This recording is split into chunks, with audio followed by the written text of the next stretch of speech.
Start करते हैं। First question ये है, भी हमारा कोई वेक्टर स्पेस गिवन है ओवर फील्ड एफ पे, ठीक है, एंड W1 W2 दो सब स्पेसेज हैं भी का। S1 एक सेट कंसिडर करा गया है। S1 एक सेट कैसा है, W1 के वो सारे एलिमेंट आ रहे हैं जो W2 में नहीं है ना। S1 ये बताना चाह रहा है कि W1 को वो सारे एलिमेंट आ रहे हैं इसमें जो W2 में नहीं है, एंड S2 क्या है, W1 एंड W2 के एलिमेंट्स के डिफरेंस गिवन है, ठीक है। देने दोनों में से कौन सा सेट जो है वो सबस्पेस होगा, ठीक है। हमें ये चेक करना है कौन सा S1 और S2 में से कौन सा सबस्पेस बनाएगा और कौन सा सबस्पेस नहीं बनाएगा, ठीक है। One second, one note is not responding, भाई रिस्पॉन्ड क्यों नहीं ले रहा है। वो W2 में नहीं होगा, तो 0 W2 में आ रहा था इसलिए 0 S1 में नहीं जाएगा। So this imply S1 is not a subspace of A। S2 के लिए हमें वन स्टेप टेस्ट लगाना होगा। तो वन स्टेप टेस्ट क्या बोलता है कि आपको क्या लेना है, W, ओके, सो V1 और V2 दो वेक्टर लेना है, V1 एंड V2 दो वेक्टर लेना है, किससे, S2 से, एंड अल्फा कोई स्केलर्स लेना है। तो यदि अल्फा V1 प्लस V2 यदि S2 में बिलोंग कर गया, ठीक है, तो ये क्या इंप्लाई करेगा, S2 is also a subspace. इसको वन स्टेप टेस्ट बोलते हैं। ये V1 V2 S2 से हमने आर्बिट्ररी एलिमेंट लिया है एंड अल्फा कोई आर्बिट्ररी स्केलर है, तो इसलिए alpha V1 plus V2 belong करना S2 में इंप्लाई करेगा कि S2 सबस्पेस होगा। चलिए V1 जब हम S2 से लिए हैं तो V1 कैसा होगा, सम W1 माइनस W2 टाइप का होगा for some W1 belongs to W1 and W2 belongs to capital W2, and V2 भी कुछ ऐसा ही दिखेगा। यहाँ पे W1 prime minus W2 prime लेते हैं for some W1 prime in W1 and W2 prime in W2। ये ऐसा इसलिए हो रहा है क्योंकि S2 में इसी टाइप के एलिमेंट्स आए हैं, ठीक है। तो अल्फा को यदि V1 से मल्टीप्लाई कराएंगे तो स्केलर मल्टीप्लिकेशन क्या इंप्लाई करेगा, alpha W1 minus alpha W2 होगा, ठीक है, और V2 हमारा यही था। तो अब अल्फा V1 को V2 के साथ में ऐड करेंगे तो क्या होगा, alpha W1 minus alpha W2 plus W1 prime minus W2 prime. But यहाँ पे देखिए W1 का मेंबर क्या क्या है, W1 का मेंबर स्मॉल W1 है और W1 प्राइम है, और अल्फा स्केलर है तो अल्फा W1 भी W1 का ही मेंबर होगा एंड अल्फा W2 भी W2 का ही मेंबर होगा।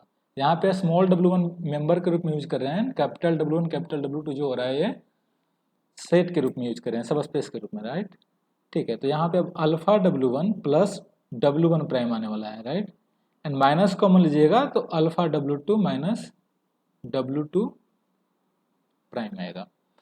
चूंकि alpha W1 and W1 prime W1 का एलिमेंट है एंड W1 सब स्पेस है, तो ये टोटली क्या करेगा, ये W1 का मेंबर बन जाएगा।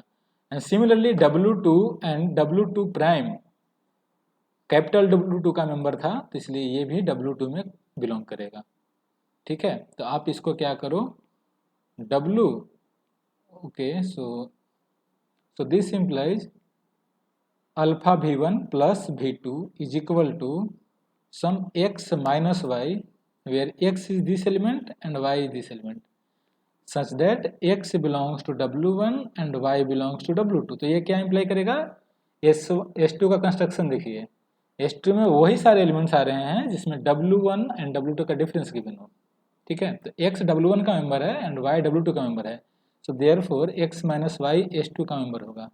तो ये क्या इम्प्लाई करेगा कि अल्फा V1 प्लस V2 भी S2 का मेंबर हो जाएगा। तो वन स्टेप टेस्ट ये बताएगा कि S2 सबस्पेस होगा, राइट। तो ऑप्शन पे आते हैं, ओनली S1 तो हमने पहले ही डिस्कार्ड कर दिया कि S1 तो नहीं है, और S2 है, इसलिए बी ऑप्शन करेक्ट हो जाएगा, सी ऑप्शन डिस्कार्ड हो जाएगा एंड क्योंकि सी ऑप्शन में S2 सब स्पेस है, S1 नहीं है, एंड डी ऑप्शन में बोला neither S1 nor S2 but S2 तो सब स्पेस है, इसलिए सिर्फ बी ऑप्शन इसका करेक्ट होगा। समझ में आ रहा है सभी को?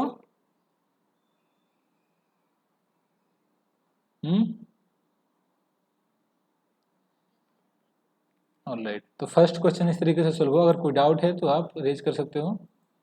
सेकंड क्वेश्चन पे आते हैं। तो सेकंड क्वेश्चन हमको पढ़ने से पहले मैं आपको एक बात बताना चाहता हूँ, ये लीनियर डिफरेंशियल इक्वेशन क्या होता है, ठीक है।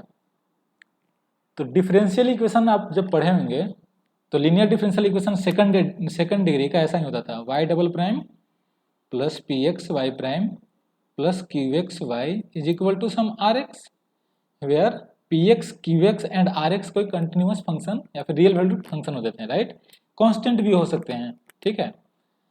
और आप ऑर्डिनरी डिफरेंशियल इक्वेशन पढ़े होंगे तो आपको पता होगा कि जब आर एक्स जीरो होता था तो उसको क्या बोलते थे, होमोजेनियस लीनियर इक्वेशन बोलते थे of second order, right.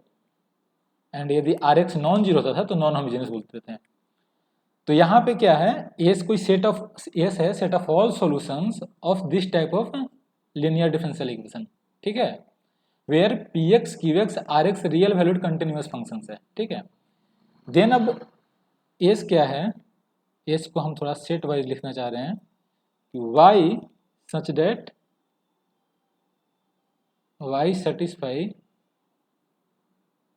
First, Y क्या है, वाई एक फंक्शन है फ्रॉम आर टू आर, ठीक है। Set of all those functions which satisfy first equation, first equation क्या है, डिफरेंशियल इक्वेशन गिवन है। तो अब इस सेट के बारे में बात करना है कि ये सेट स्पेस बनाएगा या नहीं बनाएगा। तो चलिए, कितने लोगों ने इसको करा है?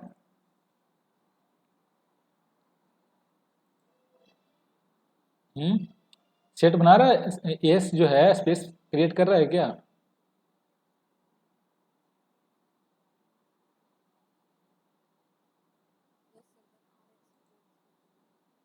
सिर्फ आर एक्स जीरो हो रहा है तभी कर रहा है ना। चलिए, तो इसका ऑप्शन क्या होना चाहिए, सी ऑप्शन करेक्ट होना चाहिए। चलिए आप बताइए ऐसा क्यों हो रहा है, सिर्फ आर एक्स जीरो पे है, क्यों सेटिस्फाई कर रहा है?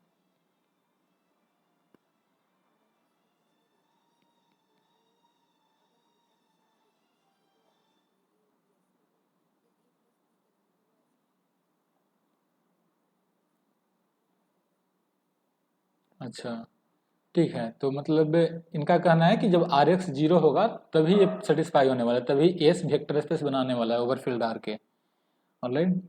तो सबसे पहले हमें चेक करना है कि, तो एस को थोड़ा सा और स्टैंडर्ड फॉर्म लिख रहे हैं, y from r to r such that y double prime plus P X Y prime plus Q X Y is equal to R X. अब ठीक है, अब हमें चेक करना है, पहले हमें एस को सबस्पेस दिखाना है। तो हमें पता नहीं है, हमें इतना पता है कि एस एक सेट तो है, सेट है, तो ये किसका सबसेट होगा, set of all continuous function, क्योंकि डिफरेंशियल इक्वेशन का सॉल्यूशन हमेशा कंटिन्यूअस होता है। तो set of all continuous function, तो इसको हमने एक नाम दिया था R X, right. R S क्या होता था, set of all continuous function, नहीं ये पोलिनोमियल्स होता था शायद, है ना। तो set of all continuous function देते हैं, okay, set of all continuous function over R. तो set of all continuous function over R क्या बनाता है, स्पेस बनाता है, वेक्टर स्पेस बनाता है, पहले बता चुके हैं हम। तो हमें अब इसका सब स्पेस दिखाना है। तो सब स्पेस दिखाने के लिए क्या करना होगा, हमें देखना होगा जीरो वेक्टर इसमें लाई कर रहा है नहीं कर रहा है। अगर जीरो वेक्टर लाई करेगा तो आर एक्स का वैल्यू क्या होगा, ठीक है, मतलब आर एस के कौन कौन, आर एस के ऊपर में क्या कंडीशन लगाया जाए कि इसमें जीरो वेक्टर बिलोंग करेगा। तो मान लो इसका जीरो वेक्टर क्या होने वाला है, जीरो फंक्शन होने वाला है, y of x is identically zero, यही इसका जीरो वेक्टर होगा, ठीक है। इसको हम डिनोट कर रहे हैं जीरो बार से। तो जीरो बार बिलोंग कर रहा है नहीं कर रहा है, तो पहले हम स्पेस बनाने के लिए जीरो बार को इसमें बिलोंग करना पड़ेगा, ठीक है। तो मान लो कि जीरो बार बिलोंग कर रहा है, तो क्या होने वाला है, ये y double prime plus P X Y prime plus Q X Y, क्या होगा ये, क्योंकि वाई एक्स जीरो है, आइडेंटिकली जीरो है, तो y डबल प्राइम भी जीरो होगा, वाई प्राइम भी 0 होगा एंड वाई तो 0 है ही, तो ये क्या हो गया, आइडेंटिकली 0 हो गया। बट ये किसके इक्वल था, यदि ये 0 वेक्टर इसमें बिलोंग कर रहा है तो ये आर एक्स के तो इक्वल होगा ही। तो यहाँ से क्या ये इम्प्लाई हो रहा है कि R X should be equal to 0। तो एफ हर एक एक्स के लिए हो रही है नई चीजें, हमने एक्स के ऊपर में कोई बाउंडेशन नहीं लगाया है, तो ये हर एक एक्स के लिए 0 है, इसलिए हर एक एक्स के लिए आर एक्स आइडेंटिकली 0 हो जाएगा। तो ठीक है, तो यदि 0 वेक्टर इसमें बिलोंग किया तो आर एक्स को 0 होना पड़ेगा। ठीक है, और सब स्पेस यदि बना रहा है तो 0 वेक्टर तो उसमें बिलोंग करना ही पड़ेगा। तो इस तरीके से ए ऑप्शन तो डिस्कार्ड हो गया। ए ऑप्शन क्या बोल रहा था कि S forms a vector space over field R for any R X. तो हम देख रहे हैं कि आर एक्स जब 0 हो रहा है तभी ये चीज हो रही है ना। तो फॉर एनी आर एक्स के लिए कैसे होगी ये चीज, तो इसलिए यदि आर एक्स को 1 ले लीजिएगा, आर एक्स इज आइडेंटिकली 1, तो ये सेटिस्फाई नहीं करेगा, 0 वेक्टर इसमें बिलोंग नहीं कर रहा है, तो इसलिए ए ऑप्शन डिस्कार्ड कर दिया है। बी ऑप्शन पे आते हैं, S forms a vector space over field R only if R X is non zero. हम देख रहे हैं कि जब आर एक्स नॉन जीरो होगा तो 0 वेक्टर इसमें बिलोंग नहीं करेगा। 0 वेक्टर बिलोंग इसलिए नहीं करेगा क्योंकि ये सेटिस्फाई ही नहीं करेगा, है ना। तो इसलिए बी ऑप्शन भी डिस्कार्ड हो गया। सी ऑप्शन बोल रहा है कि S forms a vector space over field R only if R X is 0। इतना तो हमें पता है कि यदि एस वेक्टर स्पेस हुआ तो उसमें 0 वेक्टर बिलोंग करेगा, वही इंप्लाई करेगा कि आर एक्स 0 होगा। ठीक है, तो यहाँ से एक कंडीशन तो सेटिस्फाई हो रहा है। अब रिवर्स अभी करते हैं, डी ऑप्शन को पहले चेक कर लेते हैं। S can not be a vector space over any field for any R X, but R X यदि 0 लेकर के ये प्रूफ कर दें कि यदि आर एक्स 0 हो रहा है तो ये प्रूफ कर दें कि एस जो है सब स्पेस होगा, तो हमारा काम कंप्लीट हो जाएगा। तो आप मान लो कि आर एक्स 0 है, हमने ये दिखाया कि अगर सब स्पेस होगा तो आर एक्स को 0 होना पड़ेगा, बट ये नहीं दिखाया कि यदि आर एक्स 0 है तो सब स्पेस होगा या नहीं होगा। अब हमें ये प्रूफ करना है। तो आप मान लो लेट आर एक्स आइडेंटिकली 0 है। ठीक है, तो ये इंप्लाई कर दिया कि 0 वेक्टर बिलोंग करेगा इसमें, क्योंकि 0 सेटिस्फाई कर रहा है। अब मान लो कि y1 और y2 दो वेक्टर्स हैं एस के, तो हमें क्या दिखाना है कि for all alpha belongs to field जो कि R है, alpha y1 plus y2 will also belongs to S2। ये हमारा क्लेम है ना। तो इसको प्रूव करते हैं ये बिलोंग करेगा या नहीं करेगा। अब यहां से आते हैं, जो हमने अज्यूम करा है y1 y2 एस का मेंबर है, तो y1 y2 जब एस का मेंबर होगा तो y1 double prime plus P x y1 prime plus Q x y1, यहाँ पे y1 प्राइम नहीं होगा, y1 सिर्फ होगा, ये किसके इक्वल होगा, 0 के इक्वल होगा क्योंकि आर एक्स 0 है, एंड y2 भी इसमें बिलोंग कर रहा है तो y2 भी इस इक्वेशन को सेटिस्फाई करेगा। तो y2 double prime plus P x into y2 prime plus Q x into y2 will be also 0। अब हमें देखना है कि alpha y1 plus y2 belong करेगा या नहीं करेगा। तो देखते हैं, अल्फा y1 प्लस y2 का प्राइम डबल प्राइम क्या होगा, alpha y1 prime plus y2 double prime, right. क्यों, क्योंकि अल्फा स्केलर है, ये क्या है डेरिवेटिव हमेशा लीनियर होता है ना, तो ये सेटिस्फाई करेगा इसको, राइट। अब देखते हैं, मतलब alpha y1 plus y2 prime, alpha y1 plus y2 double prime will be equal to alpha y1 double prime plus y2 double prime. अब सिंगल प्राइम देखते हैं, इसके इक्वल हो गए alpha y1 prime plus y2 prime. अब इसकी value substitute करते हैं इस इक्वेशन में। ठीक है, मैंने हमें देखना है कि सेटिस्फाई कर रहा है नहीं कर रहा है। तो मतलब alpha y1 plus y2 double prime plus P x into alpha y1 plus y2 prime plus Q x into alpha y1 plus y2, ये क्या होने वाला है, यदि ये 0 हुआ तो ये इंप्लाई कर देगा कि अल्फा y1 प्लस y2 उसमें बिलोंग करेगा। तो चेक करना है ये 0 होगा या नहीं होगा।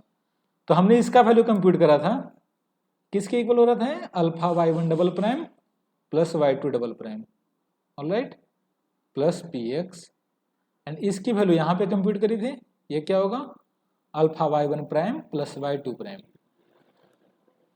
Q x times alpha y1 plus y2। अब y1 का जो भी चीज है ना, y1 का सेकंड डेरिवेटिव, y1 का सिंगल डेरिवेटिव सभी को रखते हैं। तो क्या होगा, अल्फा को कॉमन लेंगे तो y1 डबल प्राइम प्लस यहाँ से ये लिए, यहाँ से ये लिए और यहाँ से ये लिए, ऑलराइट। तो P x y1 prime plus Q x y1, ठीक है, प्लस अब बचा क्या, y2 का बचा y2 double prime plus px times y2 prime plus qx times y2। But हम यहाँ पे देख चुके हैं कि ये चीज़ जीरो है, इसका वैल्यू यहाँ पे सब्स्टिट्यूट करना है तो अल्फा टाइम्स जीरो प्लस और ये भी जीरो है, तो यही तो है ये चीज़, इसको यहाँ पे सब्स्टिट्यूट करना है तो ये क्या हो गया, जीरो की इक्वल हो गया। तो मतलब क्या हो गया कि alpha y1 plus y2 first को सेटिस्फाई कर रहा है। तो ये क्या इंप्लाई करेगा कि alpha y1 plus y2 will belongs to S2 for S2 था या S था, सिंपल S था right, S for all alpha belongs to field and y1 y2 हमने आर्बिट्रेरी से एलिमेंट्स लिया था S का, ठीक है। तो this implies S is a सब स्पेस हेंस वेक्टर स्पेस।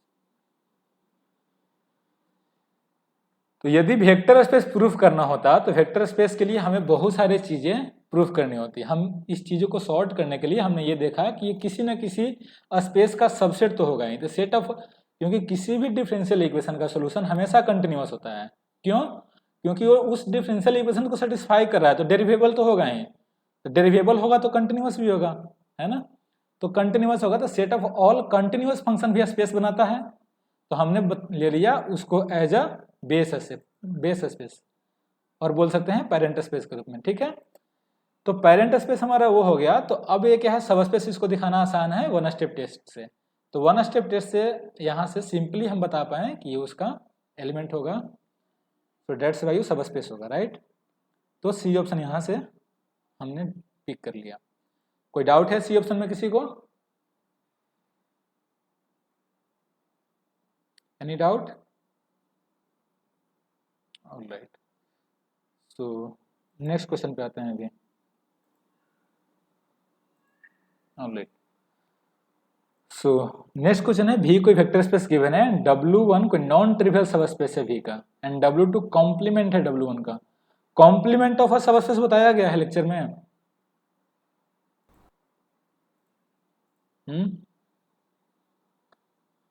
किसी भी स्पेस का कॉम्प्लीमेंट क्या होता है ये चीज बताया गया है। सपना?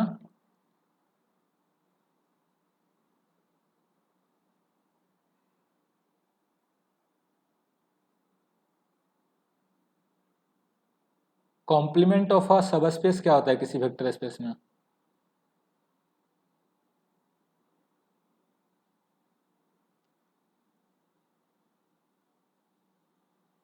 मैं फिर से रिपीट कर रहा हूं, किसी भी वेक्टर स्पेस में किसी सब स्पेस का कॉम्प्लीमेंट क्या होता है?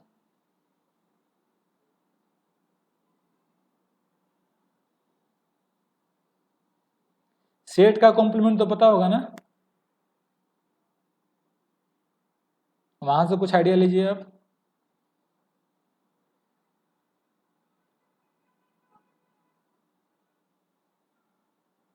कोई बता सकता है कॉम्प्लीमेंट ऑफ अ सब स्पेस क्या होता है किसी वेक्टर स्पेस में?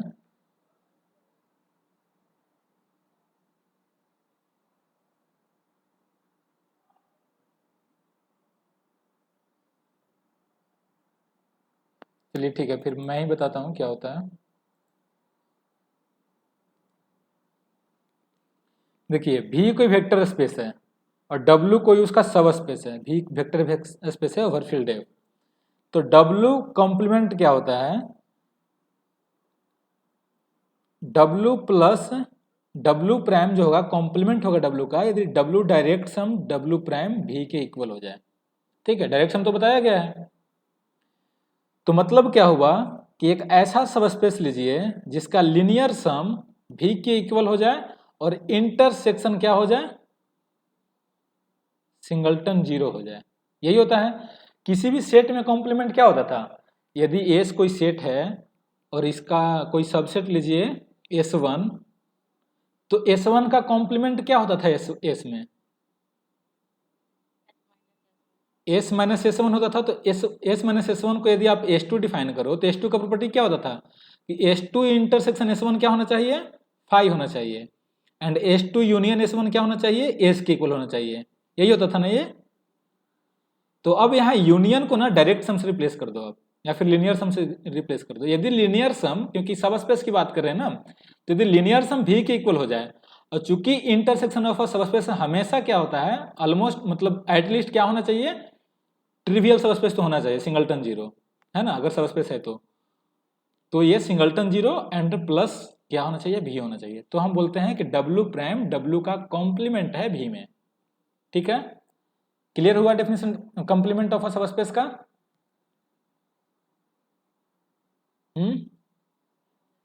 ऑलराइट, अब क्वेश्चन पे आते हैं। भी कोई वेक्टर स्पेस है, W1 कोई नॉन ट्रिवियल सब स्पेस है, भी का नॉन ट्रिवियल सब स्पेस है, मतलब कि सिंगलटन जीरो नहीं है वो, एंड W2 कॉम्प्लीमेंट है W1 का।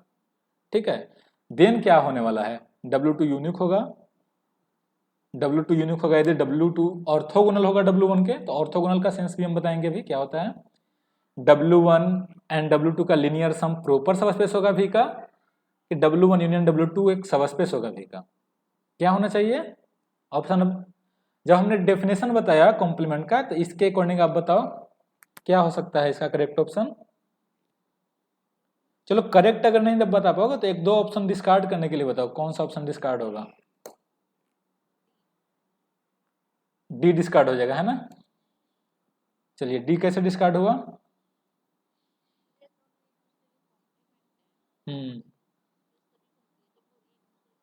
कंटेन होगा, ऑलराइट सही है। एंड सी, सी के बारे में क्या ख्याल है। सी ट्रू कैसे होगा, W1 प्लस W2 भी के इक्वल है होगा ना, तो भी इम्प्रॉपर होता है ना, बट यहाँ पे प्रॉपर गिवन है, तो सी भी डिस्कार्ड हो गया। अब ए डिस्कार्ड करने की कोशिश करो, तो ए को डिस्कार्ड करने के लिए आपको कॉन्सेप्ट से बियॉन्ड सोचना होगा, मतलब आपको एग्जाम्पल सोचना होगा कोई। ठीक है, तो एग्जाम्पल में आपके पास में बेस्ट क्या है, सबसे आसान एग्जाम्पल क्या है, ट्रिवियल सब स्पेस से बाद में, क्योंकि ट्रिवियल लेना नहीं है ना, R2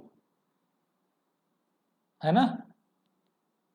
R2 में क्या आता है, ये चीज आती है एक्स एक्सिस एंड ये आती है वाई एक्सिस।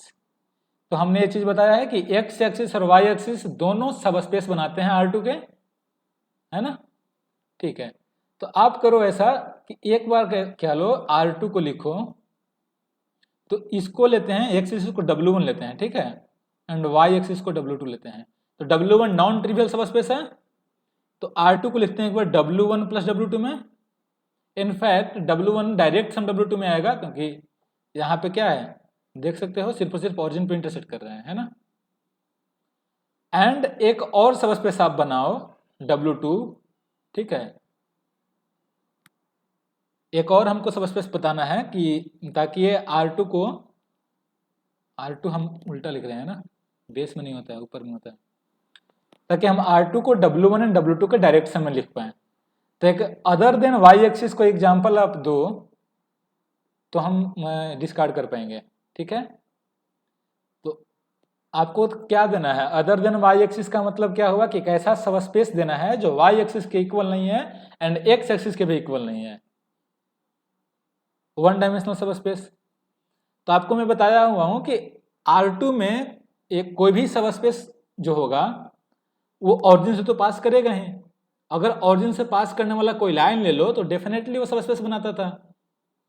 मतलब मैं ये बताना चाह रहा हूं, ये देखो y is equal to m x plus c किसी भी लाइन की इक्वेशन होती है, इसको हम ऐसे भी लिख सकते हैं क्या, a x plus b y is equal to c, ऐसा भी होता है। और लाइट, तो अब हम एक सेट बनाते हैं एस में वो सारे एलिमेंट्स आ रहे हैं such that a x plus b y will be equal to c. तो ये सब स्पेस यदि बनाएगा तो ऑरिजिन से तो पास करेगा ही, तो सी को जीरो होना पड़ेगा, क्योंकि a times zero plus b times zero will be equal to zero, तो इंप्लाई करेगा c जीरो, तो ऑरिजिन से पास करेगा ही। अब क्योंकि ये लीनियर इक्वेशन है, तो लीनियर इक्वेशन है तो लीनियर इक्वेशन तो हमेशा सेटिस्फाई करेगा इसमें, मतलब वन स्टेप टेस्ट से आप वेरीफाई कर सकते हो, क्योंकि a x1 plus x2 plus b y1 plus y2 क्या होने वाला है, a x1 plus b y1 plus a x2 plus b y2। तो यदि x1 y1 इससे कोई एलिमेंट लो और x2 y2 इससे इक्वल लो, तो ये इंप्लाई करेगा कि x1 plus x2 and y1 plus y2 he belong करेगा इसमें। तो मैं इससे ये बताना चाह रहा हूं कि यदि कोई भी स्ट्रेट लाइन ले लो जो ऑरिजिन से पास करेगा वो हमेशा सबस्पेस बनाता है। तो ऑरिजिन से पास करने वाला कोई एक ले लो, ये y equal to x line, ठीक है। अब चूंकि y equal to x line X axis के इक्वल नहीं है और इंटरसेक्शन ट्रिवियल है, तो इनफैक्ट W2 प्राइम ले लो। यहाँ पे W2 प्राइम हमने ले लिया y equal to X axis, तो R2 को आप W1 डायरेक्शन W2 प्राइम भी ले सकते हो, ठीक है। कॉम्प्लीमेंट तो होगा ही। समझ में आया ये चीज या फिर से एक्सप्लेन करूं?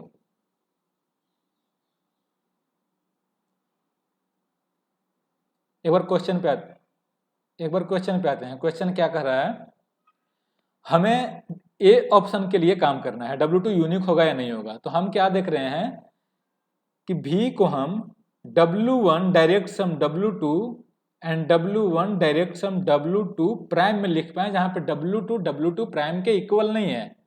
तो फर्स्ट हमने अगर ऐसा एग्जिस्ट करेगा तो ए ऑप्शन डिस्कार्ड हो जाएगा, ठीक है। तो उसके लिए हम काम कर रहे हैं R2 में।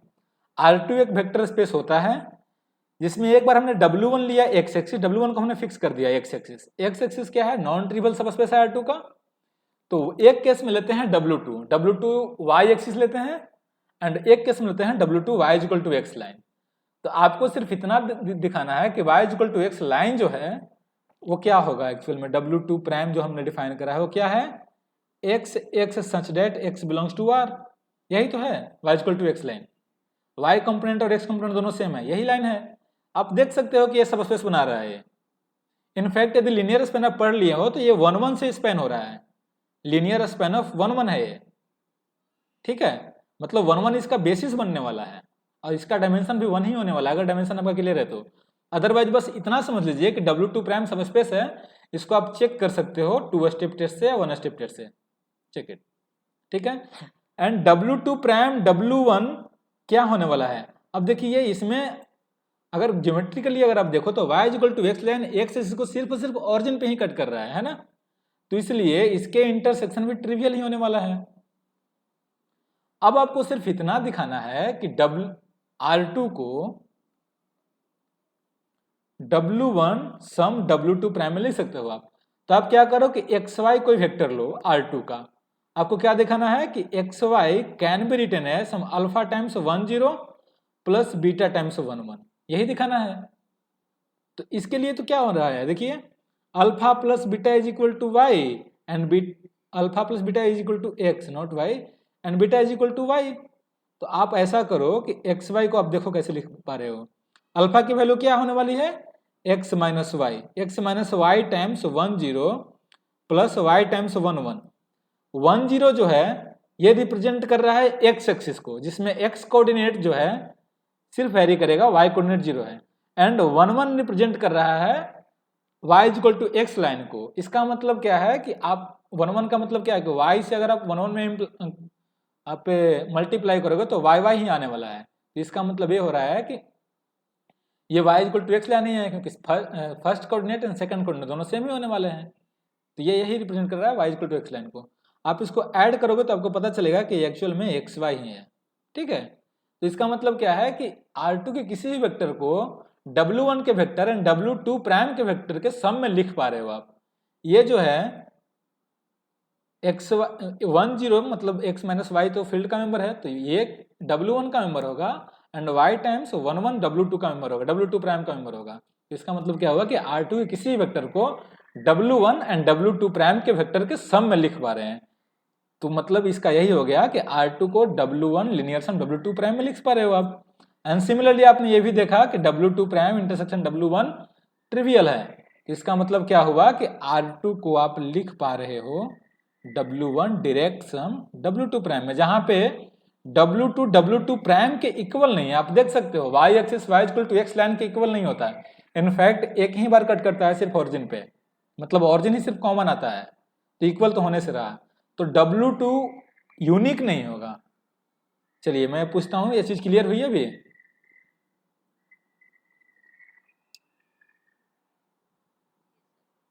ठीक है, ऑलराइट। तो अब बचा एक ऑप्शन, हमने ए सी डी डिस्कार्ड कर दिया, तो एक ऑप्शन से भी यहाँ पे आप देख सकते हो कि ये करेक्ट हो जाएगा। अब आते हैं ऑर्थोगोनल के मीनिंग पे, इसको प्रूफ तो करना पड़ेगा ना। ऑर्थोगोनल का मतलब क्या होता है? जैसे W1 और W2 दो सब स्पेसेज हैं वेक्टर स्पेस V का, ठीक है। तो W1 नॉट S1, W1 को बोलते हैं ऑर्थोगोनल टू W2। यदि W1 का कोई वेक्टर लेते हैं X एंड W2 का कोई वेक्टर लेते हैं Y, तो X और Y परपेंडिकुलर हो, कोई भी वेक्टर के लिए X और Y परपेंडिकुलर है एक दूसरे का। परपेंडिकुलर होने का मतलब क्या है कि यदि इस दोनों का प्रोडक्ट कराओ तो ये 0 देते हैं। ये प्रोडक्ट क्या होता था? R2 में क्या होता है? डॉट प्रोडक्ट होता है। इनफैक्ट किसी भी वेक्टर स्पेस में इनर प्रोडक्ट जब बताया जाएगा तो ये प्रोडक्ट जो होता है ये इनर प्रोडक्ट बताता है कि यदि दो वेक्टर का इनर प्रोडक्ट 0 हो रहा है तो हम बोलते हैं कि वो एक दूसरे के ऑर्थोगोनल है। तो इनर प्रोडक्ट अभी तक हमने पढ़ा नहीं है, तो इतना समझ लीजिए कि उसके हर एक वेक्टर्स एक दूसरे के परपेंडिकुलर होंगे। तो हमने ये चीज बता दिया है कि n डायमेंशनल जो वेक्टर स्पेस होता है वो Rn जैसा दिखता है। ये हमने थोड़ा सा इंट्यूशन बताया है, ये आगे प्रूफ भी करा जाएगा। तो यहाँ से आप थोड़ा सा लॉजिक ले सकते हो, परपेंडिकुलर का मतलब क्या होगा। तो R2 में देखिए, अगर आप कोई भी स्पेस ले लिए, एक्स एक्सिस से लिए हैं, तो एक्स एक्सिस के परपेंडिकुलर कौन सा एक्सिस है? सिर्फ वाई एक्सिस से होने वाला है। और कोई एक्सिस होगा क्या? और कोई लाइन ऐसा एग्जिस्ट करेगा जो एक्सिस के परपेंडिकुलर हो? इनफैक्ट आप देखते होंगे कि कोई भी अगर आपके पास में एक स्पेस लो, ये y इक्वल टू एक्स भी एक लाइन है जिसके परपेंडिकुलर है, sorry y equal to X एक लाइन है जो सब स्पेस है, तो इसको आप W1 मान लो। तो W2 आप देख सकते हो y इक्वल टू -6 होगा। और कोई लाइन एग्जिस्ट ही नहीं करेगा जो ऑरिजिन से पास करे W1 के परपेंडिकुलर हो, है ना। तो यूनिकली एग्जिस्ट करता है। तो अभी के लिए या तो आप इसको एज्यूम कर लो, अभी के लिए या तो आप इसको एज्यूम कर लो, जब इनर प्रोडक्ट बताया जाएगा तो उसमें सारा चीज क्लियर हो जाएगा। मैंने इस क्वेश्चन को इसलिए डाला था क्योंकि आप 3 ऑप्शन को डिस्कार्ड करना जानते हो, तो थर्ड फोर्थ वन को आप सिलेक्ट कर सकते हो। 3 ऑप्शन को डिस्कार्ड करने के लिए भी हमारे पास में सफिशिएंट नॉलेज था। बी ऑप्शन को प्रूव करने के लिए अभी ऑर्थोगोनलिटी का कॉन्सेप्ट हमारे पास में नहीं है, जब वो बताया जाएगा तो उसके थ्रू आप बी ऑप्शन को प्रूव कर सकते हो, ठीक है। अदरवाइज आप इंट्यूशन से ऐसे आप देख सकते हो कि R2 में देख सकते हो, ठीक है। R2 में कोई भी स्पेस जो होता है वो ऑरिजिन से पास करता है, ऑरिजिन से पास करने वाला लाइन ही होता है। वन डायमेंशनल की बात करोगे तो R2 में यदि आप सब स्पेस देखो तो एक तो 0 होगा, एक R2 खुद होगा, और जो भी होगा वो लाइन होगा जो ऑरिजिन से पास करेगा, ठीक है। अब ऑरिजिन से पास करने वाला स्ट्रेट लाइन जब आप लोगे तो उसके परपेंडिकुलर कोई ऑरिजिन से पास करने वाला आपके पास में यूनिक ही लाइन एग्जिस्ट करेगा, तो वहां से आप यूनिकनेस की बात कर सकते हो, ठीक है। अदरवाइज अभी आप ये 3 ऑप्शन को डिस्कार्ड करके अभी आप इसको सेलेक्ट करो, ठीक है।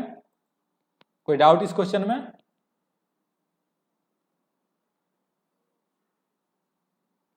ए ऑप्शन, ए ऑप्शन में हमें दिखाना है कि W2 यूनिक होगा या नहीं होगा। तो यूनिक होने के लिए इसको हमें डिस्कार्ड करना है, तो हमने एक एग्जाम्पल खोजनी है जिससे हम इसको डिस्कार्ड कर ले। तो एग्जाम्पल के रूप में हमने R2 लिया, भी हमने क्या लिया, आप अलजेब्राइक देखो, ज्योमेट्रिकली तो हमने अभी बताया। भी हमने लिया XY such that XY belongs to R, ये एक्चुअल में है क्या, ये R2 है, ठीक है। W1 हमने डिसाइड किया कि x एक्सिस लेते हैं, x0 such that x belongs to R। एक W2 हमने डिफाइन करा y axis 0y such that y belongs to R, and W2 prime हमने डिफाइन करा x, x such that x belongs to R। तो geometrically यदि इसको देखें तो x एक्सिस है, इसको देखें तो y एक्सिस है, एंड इसको देखें तो x equal to y line है, ठीक है। तीनों सब स्पेसेज हैं V के, तीनों क्या हैं, सब स्पेस हैं V के। अब देखिए W1 इंटरसेक्शन W2 देखिए क्या होने वाला है, सिर्फ और सिर्फ ऑरिजिन होने वाला है। x एक्सिस और y एक्सिस का अगर इंटरसेक्शन पॉइंट देखिएगा तो सिर्फ ऑरिजिन ही होगा। W1 इंटरसेक्शन W2 प्राइम देखो, यहां भी आप ऑरिजिन ही पाओगे, ठीक है। ऑलराइट, हमें क्या दिखाना है अब, W1 लिनियर सम W2 भी। अब XY को आपको देखना है। अब आप देखो ज्योमेट्रिकली थोड़ा सा, XY है, आप यहाँ पे एक पॉइंट लो XY, इसको प्रोजेक्ट करोगे तो यहाँ पे क्या आने वाला है x0, एंड इसको प्रोजेक्ट करोगे यहाँ पे तो क्या आएगा 0y। तो x0 और 0y के अगर आप सम देखो तो क्या होगा, xy ही होगा। तो मतलब कोई भी अगर आप xy ले रहे हो तो उसको कैसे लिख पा रहे हो, x0 प्लस 0y के। बट x0 किसका मेंबर है, w1 का मेंबर है, एंड 0y w2 का मेंबर है। इसका मतलब क्या है कि v के हर एक वेक्टर को w1 एंड w2 के वेक्टर्स के सम में लिख पा रहे हो। तो इसका मतलब कि ये चीज ट्रू है। तो ये दोनों साथ में क्या इंप्लाई करेगा, w1 direct sum w2 will be equal to v। अब हमें w1 एंड w2 प्राइम की बात करनी है, ठीक है। तो अब हम आपको लेते हैं xy कोई भी वेक्टर लेते हैं R2 से, और यहाँ पे डिफाइन करते हैं x minus Y 0 plus Y Y. अब देखो सम करो इसको सम करोगे तो क्या होगा, x minus Y plus Y and Y. इससे इसको कैंसिल करो तो एक्स वाई ही आ गया। मतलब किसी भी वेक्टर को आप ऐसे लिख पाओगे। अब ये देखो ये एक्स एक्सिस का लाइन है, मतलब ये जो है W1 का मेंबर है। W1 में वो सारे मेंबर आएंगे जिसके y कोऑर्डिनेट 0 होगा। इसका y कोऑर्डिनेट 0 है इसलिए W1 में आ गया। W2 प्राइम में वो सारे वेक्टर्स आएंगे जिसके x कोऑर्डिनेट और y कोऑर्डिनेट दोनों सेम हो। आप देख सकते हो कि y, y का x कोऑर्डिनेट और y कोऑर्डिनेट दोनों सेम है, इसलिए ये W2 प्राइम में आ गया। तो ये किसका मेंबर हो गया, ये W1 का मेंबर है और ये W2 प्राइम का मेंबर है। तो यहां से हमने क्या देखा कि किसी भी वेक्टर R2 का W1 एंड W2 प्राइम के लिनियर सम में लिखा पा रहा है। तो ये क्या इंप्लाई कर दिया, और इंटरसेक्शन ट्रिवियल है। तो यदि आप इस दोनों को कंबाइन करो तो ये दोनों इंप्लाई करेगा कि W1 direct sum W2 prime भी V के इक्वल है। मतलब क्या है, इस W1 का एक बार कॉम्प्लीमेंट W2 बन रहा है और एक बार कॉम्प्लीमेंट W2 प्राइम बन रहा है। बट W2 प्राइम के इक्वल नहीं है। क्यों नहीं इक्वल है, क्योंकि 1 तो W2 प्राइम में आ रहा है, बट 1 W2 में नहीं आ रहा है। W2 में x कोऑर्डिनेट हमेशा 0 होने वाला है, राइट। बट 1 जो है W2 प्राइम का मेंबर है, ऑलराइट। तो यहां से हमने ये देखा कि W1 का दो कॉम्प्लीमेंट हमें मिले, दो डिफरेंट डिस्टिंक्ट कॉम्प्लीमेंट मिले, W2 एंड W2 प्राइम। तो इसलिए ये यूनिक तो नहीं होगा W2 तो कॉम्प्लीमेंट ही था W1 का, है ना। तो इसलिए यूनिक नहीं होगा। क्लियर हुआ अब ये चीज।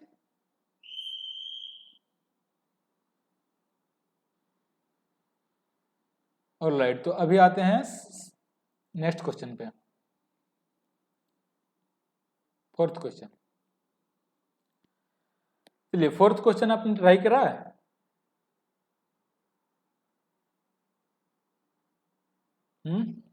कौन सा ऑप्शन इसका करेक्ट होना चाहिए, बी ऑप्शन होना चाहिए।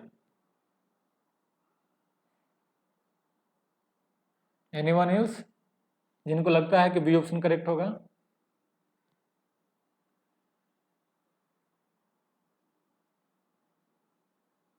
देखिए बी ऑप्शन में बोल रहा है कि भी वेक्टर स्पेस होगा यदि मतलब सिर्फ फील्ड को हम आर लें, ठीक है। फील्ड को यदि आप क्यू लो फिर भी ये वेक्टर स्पेस बनाएगा। आपको ये चीज पता है कि एफ ओवर एफ प्राइम सब स्पेस होता है एफ का, है ना। एक वेक्टर स्पेस होता है जहां पे एफ प्राइम यदि सब फील्ड हो एफ का। अब चूंकि क्यू क्या है, सब फील्ड है आर का, क्यू भी एक फील्ड होता है ना। फील्ड का स्ट्रक्चर पता है ना आप लोग को, फील्ड क्या होता है ये चीज पता है ना, ये बताना पड़ेगा, ठीक है। तो सेट ऑफ रेशनल्स फील्ड होते हैं ना, ऑलराइट। तो चूंकि क्यू भी फील्ड है ना, तो आप ये देखो कि भी ओवर क्यू भी एक वेक्टर स्पेस बनाएगा, ठीक है।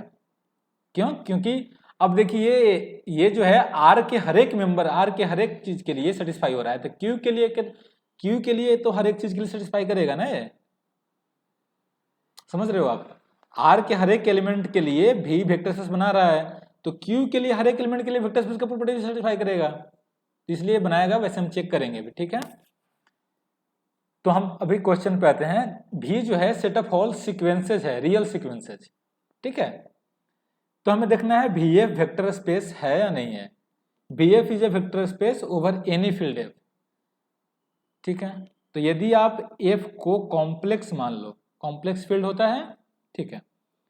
तो आयोटा और ए एन मान लो आप सीक्वेंस ले लो 1 1 1, ठीक है, या फिर 1 0 0 ले लो ना, इवेंचुअली सिर्फ 1 फर्स्ट पोजिशन पे 1 है और सारे 0 हैं, ये सीक्वेंस है, ये बिलोंग कर रहा है किसमें, भी में। तो आयोटा टाइम्स अगर an लोगे तो क्या बनेगा, ये स्टिल आयोटा टाइम्स an देखोगे तो फर्स्ट कोऑर्डिनेट पे आयोटा आएगा एंड सारे सारे जगह पे 0 होने वाला है ये, ठीक है, आयोटा 0 0 0, ये बिलोंग नहीं कर रहा है भी में, क्योंकि भी में बिलोंग करेगा तो इसके सारे के सारे कोऑर्डिनेट्स आर के मेंबर होने चाहिए ना, बट इसमें देखना है कि फर्स्ट कोऑर्डिनेट आर के मेंबर नहीं है, तो इसलिए यदि फील्ड को कॉम्प्लेक्स लें तो वेक्टर स्पेस नहीं बनाएगा, तो इसलिए ए ऑप्शन डिस्कार्ड हो गया। एनी फील्ड के लिए बोला है तो कॉम्प्लेक्स फील्ड के लिए बना नहीं रहा है, तो ए ऑप्शन डिस्कार्ड हो गया। सी ऑप्शन को ध्यान से देखिए, यदि फील्ड कॉम्प्लेक्स है देन भी is not a vector space over field है, सी करेक्ट हो गया, ठीक है, क्योंकि एफ को कॉम्प्लेक्स लिया तो ए डिस्कार्ड करके सी हमने करेक्ट कर दिया। हाँ, भी F is not a vector space for any field, यदि फील्ड को आर लें तो वेक्टर स्पेस तो बनाएगा, हमने ये चीज बताया हुआ है कि set of all sequences vector space बनाता है, तो यदि इस फील्ड को अगर आर लोगे तो वेक्टर स्पेस बनाएगा, तो इसलिए डी डिस्कार्ड हो गया, बी को डिस्कार्ड करना है। तो यदि फील्ड को आर ले लो, फील्ड को क्यू ले लो, इफ एफ को अगर आप क्यू ले लो तो हमारा क्लेम क्या है कि V F is a vector space.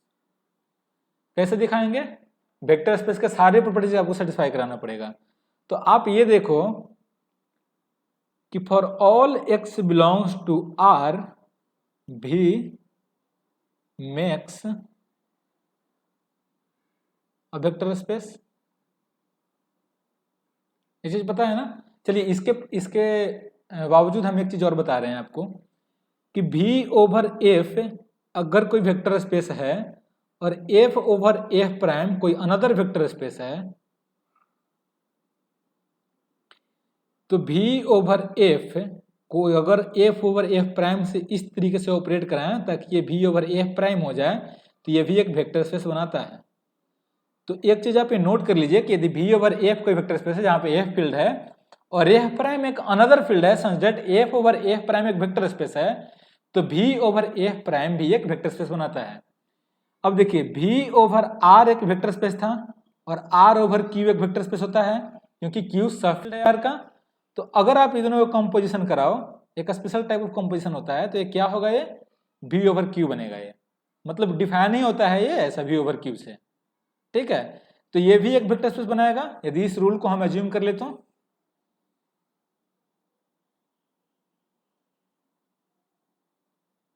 तो इसलिए यदि फील्ड को Q लोगे तो फिर भी ये वेक्टर स्पेस बनाएगा। तो ओनली इफ फील्ड अगर R हो तो ट्रू नहीं होगा, ठीक है, क्योंकि फील्ड अगर Q लीजिएगा फिर भी ये वेक्टर स्पेस बनाएगा। अब यदि आपको ये रूल पता नहीं है तो क्या करोगे, तो आपके पास में वेक्टर स्पेस का डेफिनेशन है, आप चेक करो कि V ओवर Q जो होगा एक वेक्टर स्पेस होगा। अदरवाइज आप इस रूल से आप जा सकते हो, ये रूल मतलब बहुत ही सिंपल रूल है, इस रूल को आप अडोप्ट कर सकते हो। अदरवाइज आपको ये वेरीफाई करना पड़ेगा कि वेक्टर स्पेस होगा, जो कि सिंपल है, सिर्फ और सिर्फ डेफिनेशन में कुछ चीज़ों को वेरीफाई कराना है, ठीक है, क्योंकि एडिशन भी आपको पता है, इसका स्केलर मल्टीप्लिकेशन भी पता है, कुछ ऑपरेशंस बस आपको डिफाइन करने हैं, जैसे डिस्ट्रीब्यूटिव लॉ हो गए हैं, ये सेटिस्फाई करेगा। चूंकि R के हर एक एलिमेंट्स के लिए सेटिस्फाई कर रहा है, इसलिए Q के भी हर एक एलिमेंट्स के लिए सेटिस्फाई करेगा। आप यहां से लॉजिकली बोल सकते हैं, ठीक है। ये क्वेश्चन समझ में आई?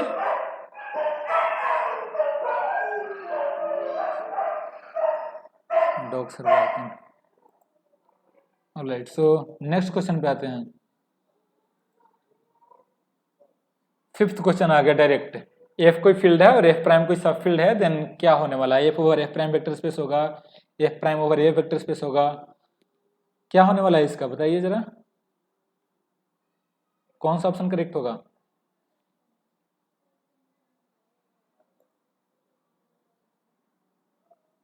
अभिषेक, आप बता सकते हो?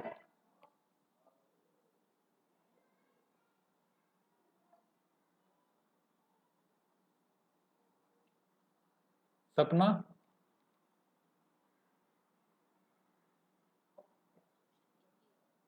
Option A means F over F prime is सब स्पेस, वेक्टर स्पेस। क्योंकि अभी हमने बताया ना कि जब भी कोई फील्ड का सब फील्ड लीजिएगा तो ये एक वेक्टर स्पेस बनाता है ना। तो इसलिए ए ऑप्शन डिस्कार्ड हो गया, बी ए ऑप्शन हमने करेक्ट किया। अभी बी ऑप्शन के बारे में क्या ख्याल है, F prime over F vector space होगा या नहीं होगा? हाँ, स्केलर मल्टीप्लिकेशन को सेटिस्फाई नहीं करेगा, मतलब स्केलर मल्टीप्लिकेशन क्लोज ही नहीं होगा, है ना। C option R over Q, vector space तो है बट इसकी डायमेंशन क्या है, इनफाइनाइट है, बताया गया है।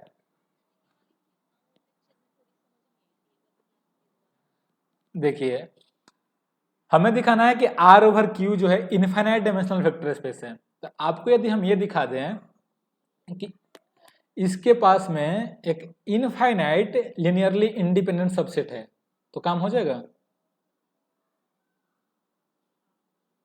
हो जाएगा ना। कैसे होगा? क्योंकि आपको बताया गया है कि बेसिस जो होता है मैक्सिमल लिनियरली इंडिपेंडेंट सेट होता है ना।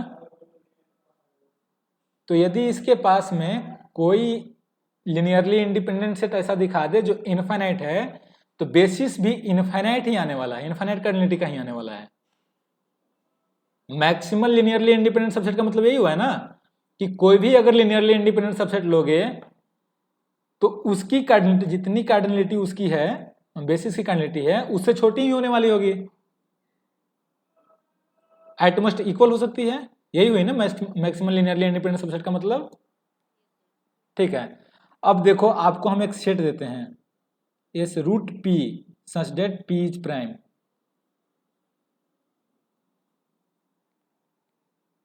कितने एलिमेंट्स आने वाले हैं इसमें? एस क्या इनफिनिट सेट होगा ना, क्योंकि पी के लिए चॉइस हमारे पास में क्या है, इनफिनिट है। अब आप देख सकते हो कि रूट पी जो है मतलब √2 √3 √5 ये सारे जो हैं लिनियरली इंडिपेंडेंट है। कैसे? आपको आर ओवर क्यू से एलिमेंट लेना है, मतलब क्यू से आपको एलिमेंट्स लेने हैं। ये सारे के सारे आर ओवर क्यू में तो जाएंगे हैं क्योंकि आर का मेंबर है, राइट।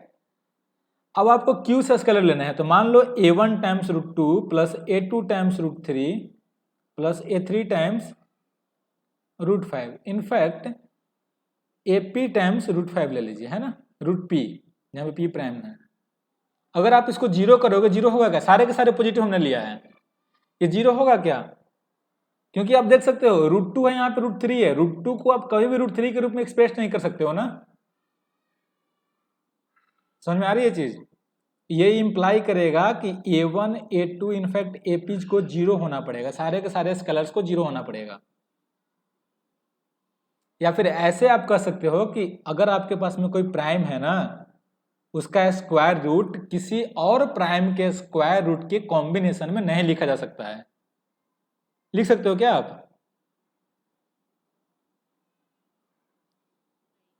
हाँ, तो इसलिए लिनियरली इंडिपेंडेंट होगा। तो मतलब क्या होगा कि आर ओवर क्यू के पास में एक इनफाइनाइट कार्डिनलिटी का लिनियरली इंडिपेंडेंट सेट है।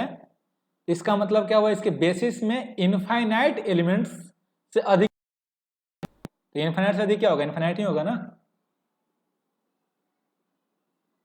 अभी समझ में आया ये चीज? ठीक है, तो इसलिए आर ओवर क्यू, हाँ बोलिए। हाँ क्या क्या?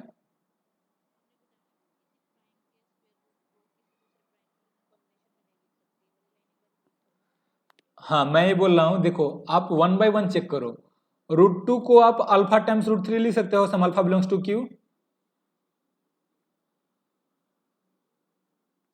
अगर आप लिखोगे तो √2 अपन में √3 अल्फा की इक्वल हो गया जो कि क्यू का मेंबर है। तो ये क्या इंप्लाई करेगा कि √2 अपन में √3 क्यू का मेंबर हो गया, जो कि नहीं होने वाला है। तो फर्स्ट थिंग आपको इतना पता चल गया कि √2 √3 जो है लिनियरली इंडिपेंडेंट है। अब आपको देखना है √2 √3 √5। तो यदि आप √2 को alpha times √3 plus beta times √5 लिखोगे तो क्या होगा? ठीक है, ये आपको देखना है। √2 को आप लिख सकते हो वैसे। इसके लिए आपको क्या करना पड़ेगा, आपको स्क्वायर करना पड़ेगा दोनों साइड में, ठीक है। तो उसके लिए आपको कॉन्ट्राडिक्शन फिर से आएगा कि अल्फा बीटा को 0 ही होना पड़ेगा अगर इक्वल हुआ तो। समझ रहे हो, यहाँ पे अल्फा बीटा क्यू का एलिमेंट है।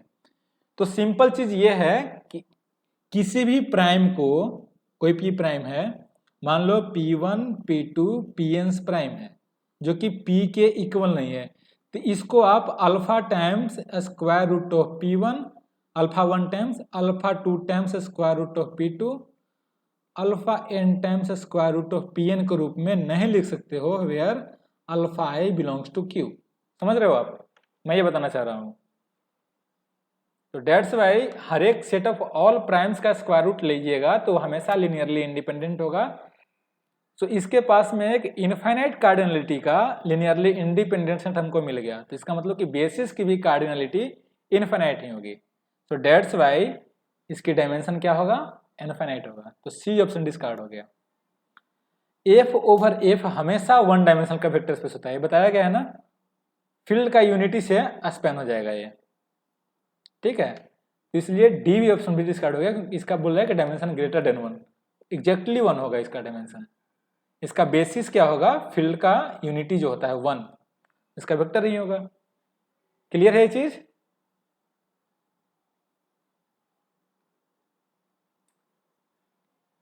ठीक है, कोई डाउट किसी को। नेक्स्ट क्वेश्चन पे आते हैं फिर। 6th question.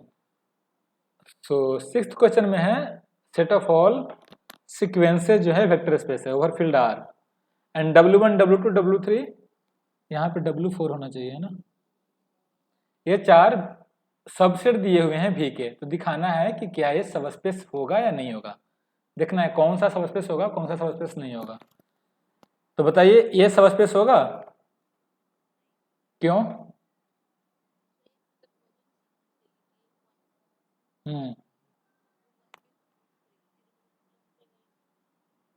तो मतलब इतना कह सकते हो कि जीरो सीक्वेंस जो है ये बिलोंग नहीं करेगा ये W1 में। W1 में वही सीक्वेंस बिलोंग करेगा जो 1 पे कन्वर्ज करेगा, और जीरो सीक्वेंस 0 पे कन्वर्ज करती है, राइट। तो इसलिए जीरो वेक्टर इसमें बिलोंग नहीं करेगा, ठीक है। तो जीरो वेक्टर सबस्पेस में, सबस्पेस किसी भी सेट को सबस्पेस बनने के लिए नेसेसरी होता है जीरो वेक्टर बिलोंग करना। तो ए ऑप्शन डिस्कार्ड हो गया। बी के बारे में क्या ख्याल है।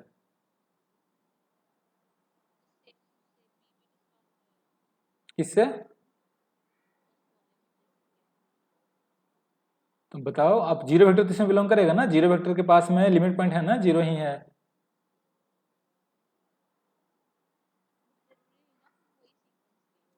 तो आप बताओ कौन सा सीक्वेंस लोगे जो इसमें बिलोंग नहीं करेगा।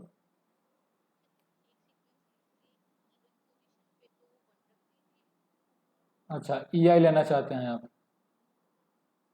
मतलब E1 हमारा हो गया 1 0 0, राइट, ऐसा। हाँ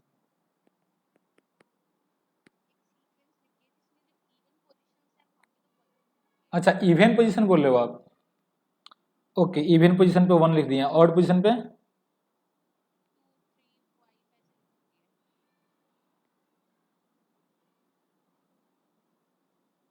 ऐसे बोल रहे हो आप, है ना। इसको और सिंपल बनाते हैं ना, चलिए ठीक है, ये हमने ले लिया AN, ठीक है। हाँ इसकी लिमिट पॉइंट है।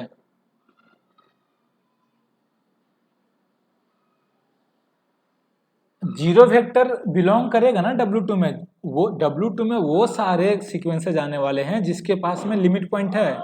तो जीरो सीक्वेंस के पास में लिमिट पॉइंट है ना, तो वो तो बिलोंग करेगा ही।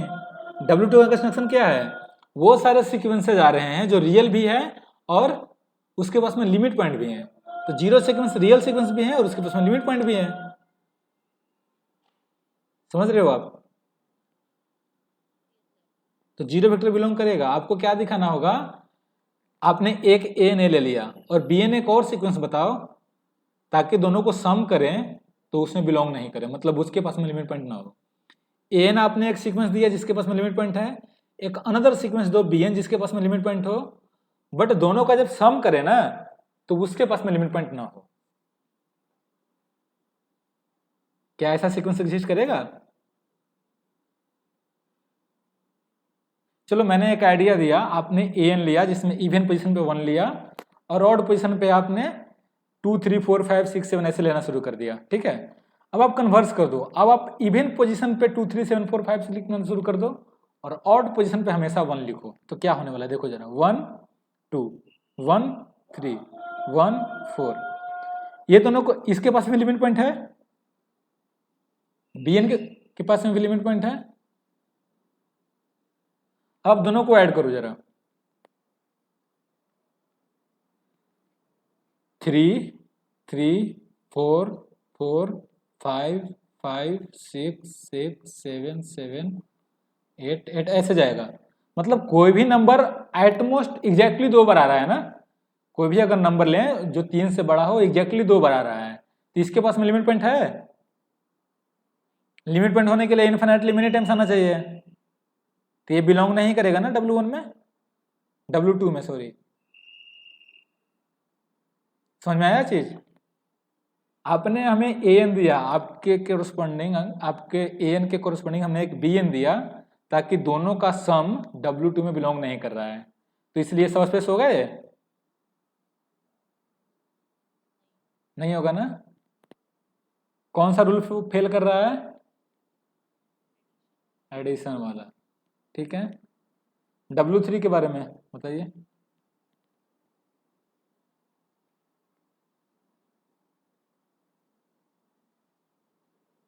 W3 क्या सब स्पेस बनाएगा? काउंटर?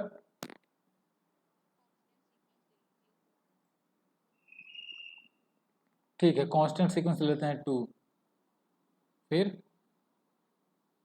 मोनोटोनिक है, आगे बोलिए।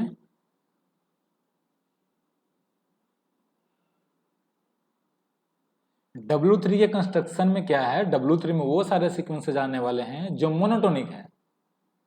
तो पहले जीरो वेक्टर को देखिए, जीरो वेक्टर से बिलोंग कर रहा है, ठीक है। अब आगे आइए, जीरो वेक्टर बिलोंग कर रहा है, तो अब हमें चेक करना पड़ेगा कि मोनोटोनिक का मतलब सम मोनोटोनिक होगा या नहीं होगा। चलिए मैंने आपको इसका भी एग्जांपल दिया एक, मतलब मैं an दे रहा हूँ, bn आप सोचना, n में दे रहा हूँ, फर्स्ट पोजीशन पे -1 रखा है, ठीक है, फिर 0 0 1 1 सो 1, आगे 1 1 ले लेगा, ये मोनोटोनिक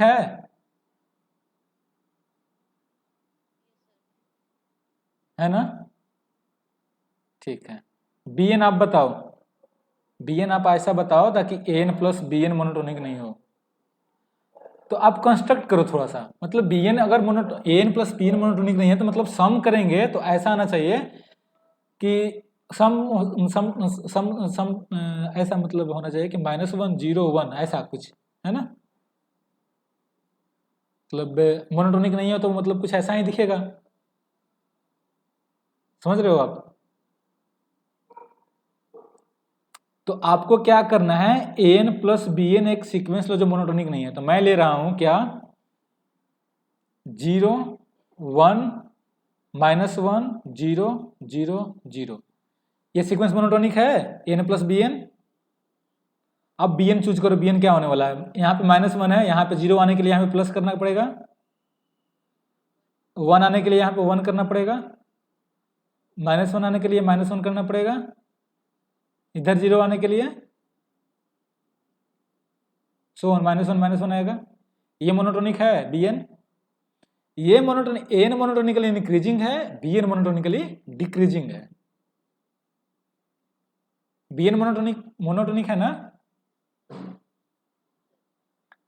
मैं ये बता रहा हूं कि an is always less than और इक्वल टू an प्लस 1 है, इसलिए ये मोनोटोनिकली इंक्रीजिंग है।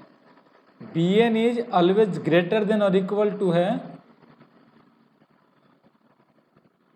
bn प्लस 1, ठीक है, इसलिए मोनोटोनिकली डिक्रीजिंग है। तो दोनों मोनोटोनिक है, बट इसमें देखो आप, इसमें a1 इसकी फर्स्ट एंट्री 0 है, सेकंड एंट्री 1 है, यहां तक तो इंक्रीज करा, फिर -1 आ गया तो डिक्रीज कर गया यहाँ पे, है ना? तो ये मोनोटोनिक है ही नहीं, ना तो मोनोटोनिकली इंक्रीजिंग है ना तो डिक्रीजिंग है, मोनोटोनिक ही नहीं है ये, तो ये बिलोंग ही नहीं करेगा W3 में।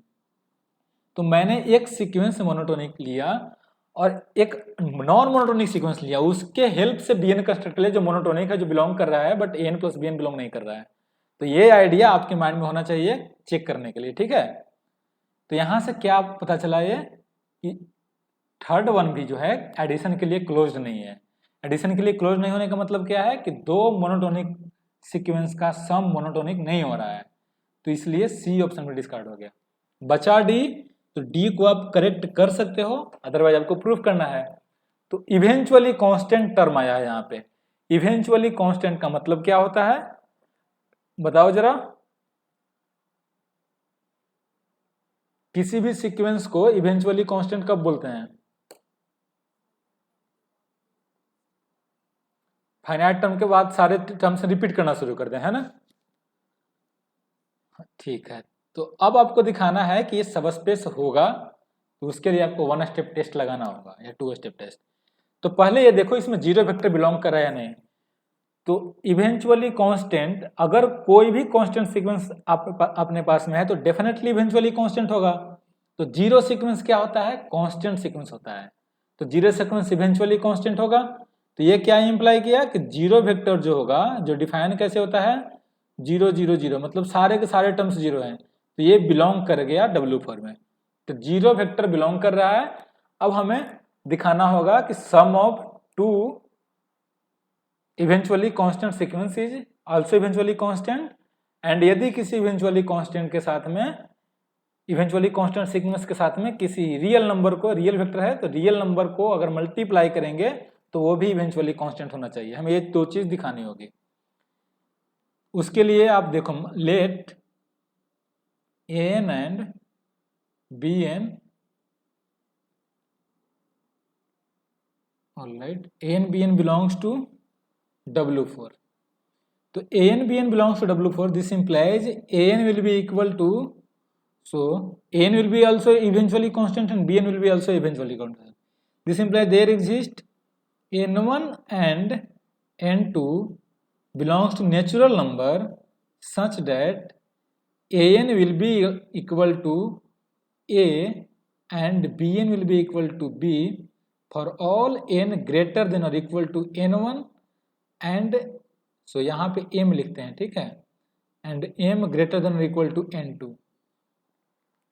इवेंचुअली कांस्टेंट सीक्वेंस का डेफिनेशन से क्लियर है चीज?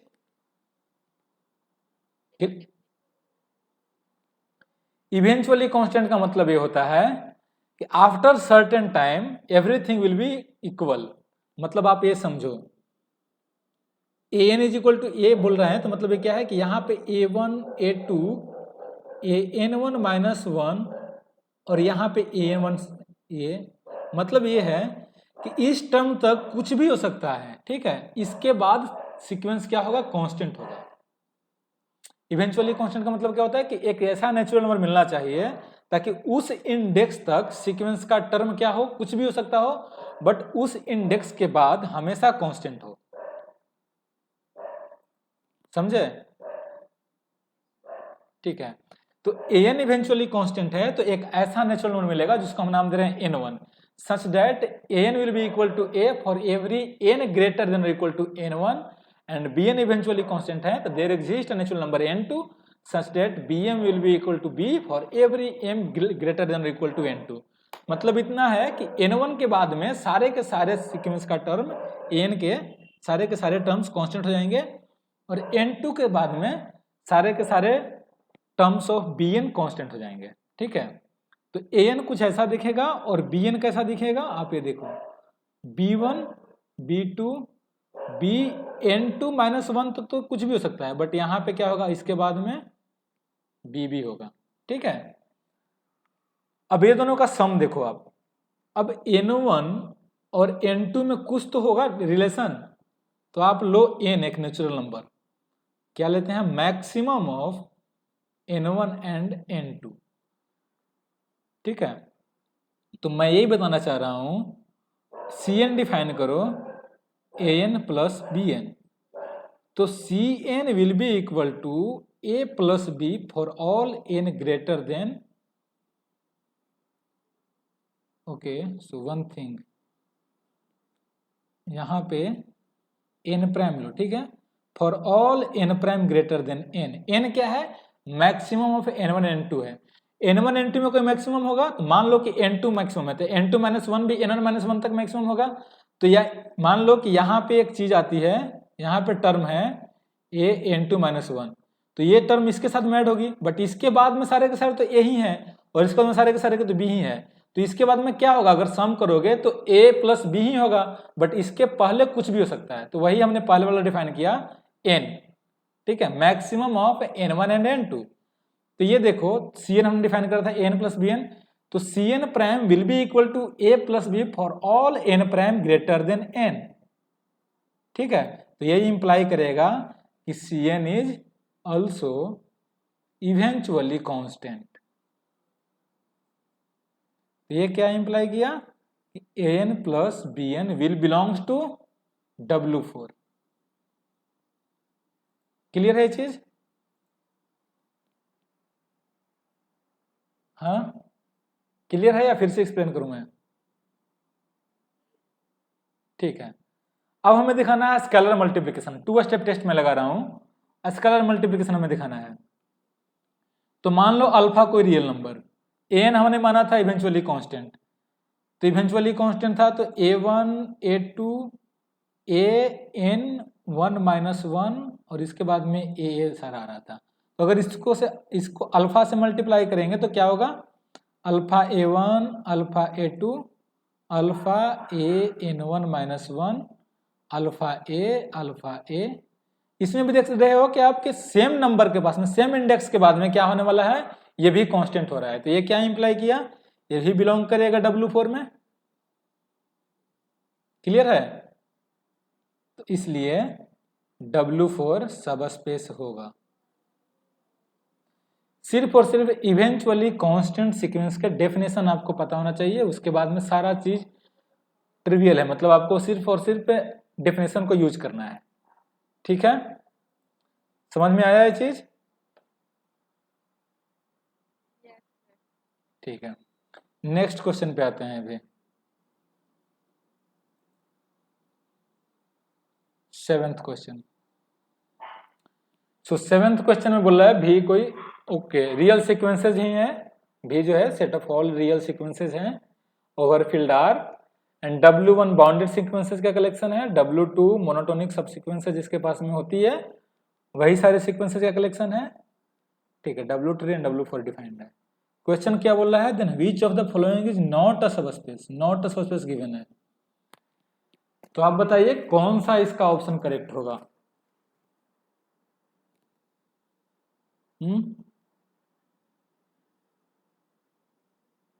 ट्राई किए हो आप लोग? चालू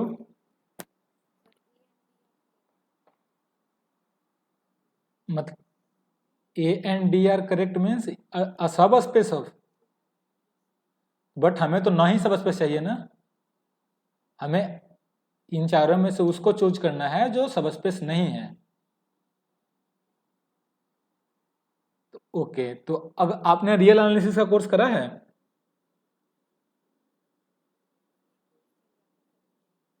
ठीक है, तो आपको इतना पता है कि मतलब किसी भी सीक्वेंस के पास में उस मोनोटोनिक सब सीक्वेंसेज होते हैं उसके रियल नंबर में, हैं? तो W2 देखिए, W2 क्या है, W2 वो सारे सीक्वेंसेज का कलेक्शन है जिसके पास में मोनोटोनिक सब सीक्वेंसेज हैं। तो W2 किसके इक्वल होगा?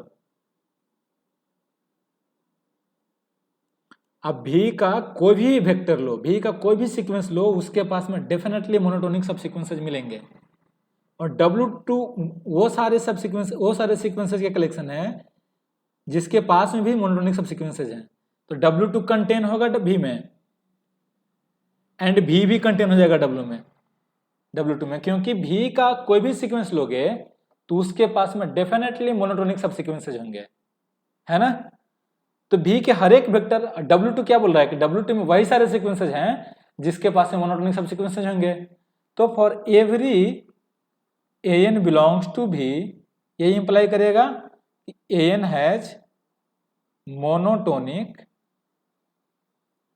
सब सीक्वेंस। ये क्या इंप्लाई करेगा, an बिलोंग करेगा W2 में, तो यहाँ से Vn से हमने एलिमेंट लिया, दिखाया कि W2 में है, तो इसका मतलब कि V कंटेन होगा W2 में, और W2 तो कंटेन है ही V में, तो ये क्या इंप्लाई करेगा कि V W2 के इक्वल हो गया। तो V सब स्पेस है, V वेक्टर स्पेस है, तो W2 भी तो वेक्टर स्पेस होगा ही, तो इसलिए B ऑप्शन भी नहीं होगा ना। समझ में आया सालू?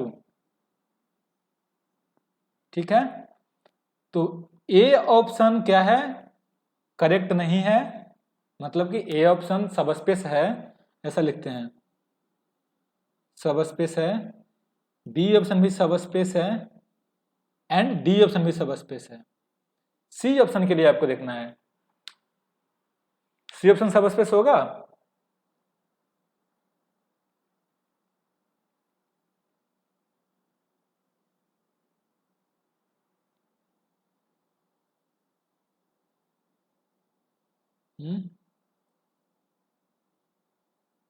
बताइए, सीक्वेंस ऑफ रेशनल का मतलब क्या है?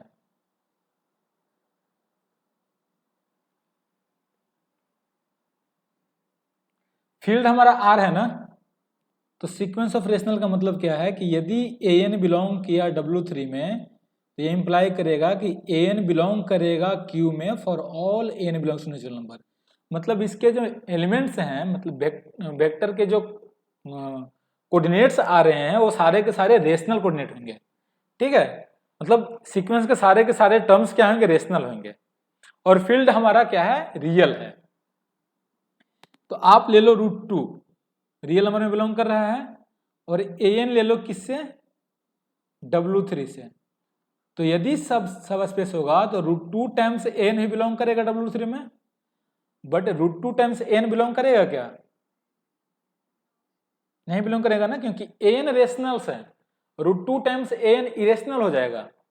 बट W3 में वही सारे सीक्वेंस जाएंगे जिसके सारे के सारे टर्म्स रेशनल हो, और √2 टाइम्स an के टर्म्स सारे के सारे इरेशनल्स हो जाएंगे। ठीक है, इनफैक्ट कुछ कुछ जीरो होंगे, मतलब जिसमें जीरो होगा तो डेफिनेटली जीरो कर देगा, तो रेशनल हो जाएगा।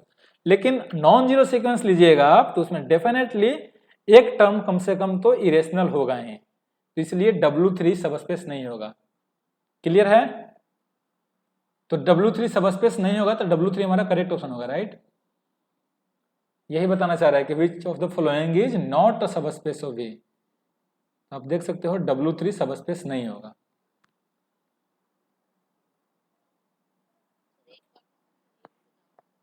अब मैं 1 बाय 1 सारा ऑप्शन बताने वाला हूं, ठीक है। ऑलराइट, तो W1 जो था सबस्पेस था, सबस्पेस हमें दिखाना है W1 के बारे में, तो बाउंडेड सीक्वेंसेस थे, है ना। तो जीरो सीक्वेंस बिलोंग कर रहा है W1 में, क्योंकि जीरो बाउंडेड है, तो 2 स्टेप टेस्ट लगाना चाह रहे हैं हम। तो लेट an bn दो सीक्वेंसेज हैं W1 का, इसका मतलब क्या है, this implies there exist m1 and m2 belongs to real number, ठीक है, such that modulus of an will be less than or equal to m1 and modulus of bn will be less than or equal to m2 for all n belongs to natural number। Bounded का तो मतलब यही होता है। Alright, अब हमें देखना है an प्लस bn के बारे में, तो cn डिफाइन करिए an प्लस bn, ठीक है। तो modulus of cn will be less than और equal to modulus of an plus modulus of bn। Clear है ये चीज, ट्रायंगल इक्विलिटी।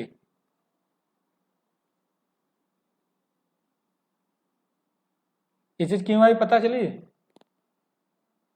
ठीक है। an का मॉडुलस किससे छोटा है, m1 से छोटा है, और bn का मॉडुलस m2 से छोटा है, तो डिफाइन करो m is equal to m1 plus m2। तो हमने क्या दिखाया कि modulus of cn will be also less than equal to m for all n belongs to natural number. तो ये क्या इंप्लाई कर दिया कि cn बिलोंग करेगा किस में, W1 में, ठीक है। क्योंकि हमने यहाँ पे 1 प्लस ले लिया है, तब आपको क्या करना पड़ेगा, एक और चीज दिखाना होगा। तो आप क्या करो, अल्फा टाइम्स n ले लो, alpha belongs to real number, तो ये अल्फा ले लो, ठीक है। तो ये अल्फा टाइम्स m1 हो जाएगा।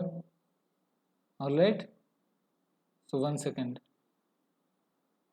अब an को अल्फा टाइम्स an से रिप्लेस करो, ठीक है, फिर भी कोई प्रॉब्लम नहीं होने वाली है। तो ये क्या वन स्टेप टेस्ट क्या इंप्लाई करेगा कि Cn बिलोंग करेगा W1 में, तो Cn बाउंडेड हो गया, Cn बाउंडेड हो गया इसलिए बिलोंग कर गया, तो W1 सबस्पेस हो गया, ठीक है। W1 के सबस्पेस है, ये क्लियर है, ठीक है। W2 को मैंने अभी ये बताया कि W2 एक्चुअल में V के ही इक्वल है, ये चीज समझ में आई, W2 V के इक्वल कैसे हुई?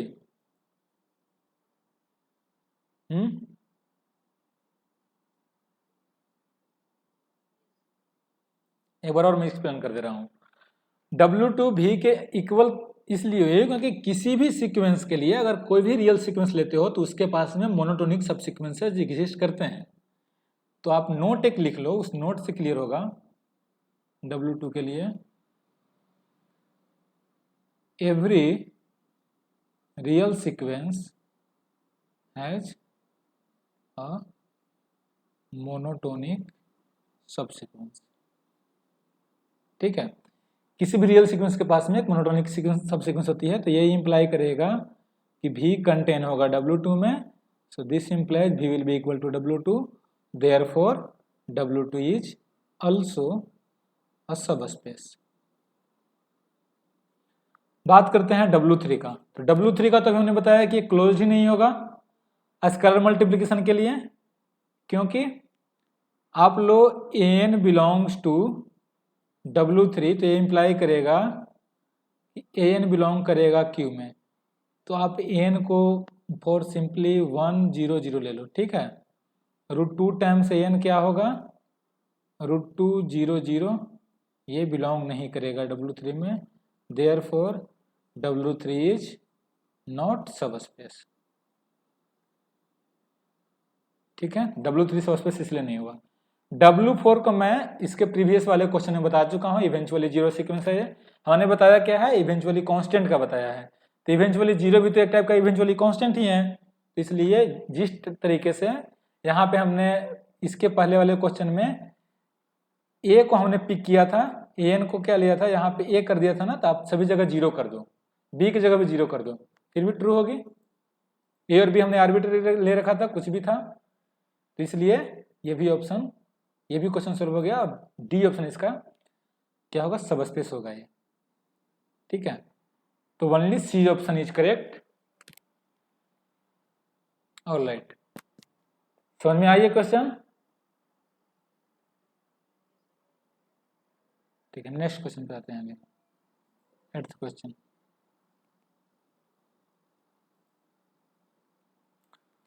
ओके, सो 8th क्वेश्चन में क्या है, भी है सेट ऑफ ऑल फंक्शंस का, है ना, फ्रॉम R to R, तो भी वेक्टर स्पेस होता है, ये चीज बताया गया है एग्जांपल में। Then which of the following is subspace of भी, बताइए कोई आइडिया, कोई ऑप्शन के बारे में, कोई ऑप्शन अगर डिस्कार्ड भी अगर आप कर पा रहे हो तो भी बताओ, अगर आप किसी को प्रूफ किए हो फिर भी बताओ आप।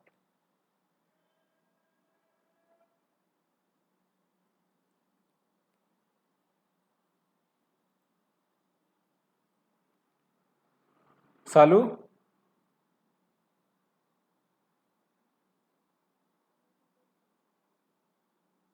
मोनोटोनिक फंक्शन सबस्पेस बनाता है?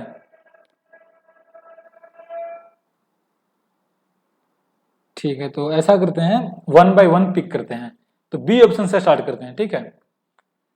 तो चलिए सी ऑप्शन से स्टार्ट करते हैं, मोनोटोनिक का ही बात करते हैं। आपने ग्रेटेस्ट फ्रैक्शनल पार्ट पढ़ा है क्या, fractional part of a number, मतलब एफ डिफाइन होता था f of x is equal to fractional part of x, and एक होता था ग्रेटेस्ट इंटीजर फंक्शन, तो एक्स को ऐसे लिखते थे ग्रेटेस्ट इंटीजर फंक्शन, एंड तो ग्रेटेस्ट इंटीजर फंक्शन क्या होता था, एक्स माइनस फ्रैक्शनल पार्ट होता था, है ना, तो एक्स को लिखते थे ये, ठीक है। तो हम इसको लिख सकते हैं x minus greatest integer function, तो y is equal to x का इक्वेशन आप जानते हैं, f of x equal to x ये मोनोटोनिक है, और ग्रेटेस्ट इंटीजर फंक्शन का भी आप जानते थे क्या होता है, ये 0 से 1 के बीच में 0 देगा, इसके बाद क्या देगा 1 देगा, इसके बाद ऐसे जाता है ना। ये भी आप देख पा रहे हो कि मोनोटोनिक होता है, ठीक है। तो दोनों मोनोटोनिक है, बट फ्रैक्शनल पार्ट का अगर आप देखोगे तो ऐसा होता है ग्राफ, राइट। ये मोनोटोनिक नहीं है।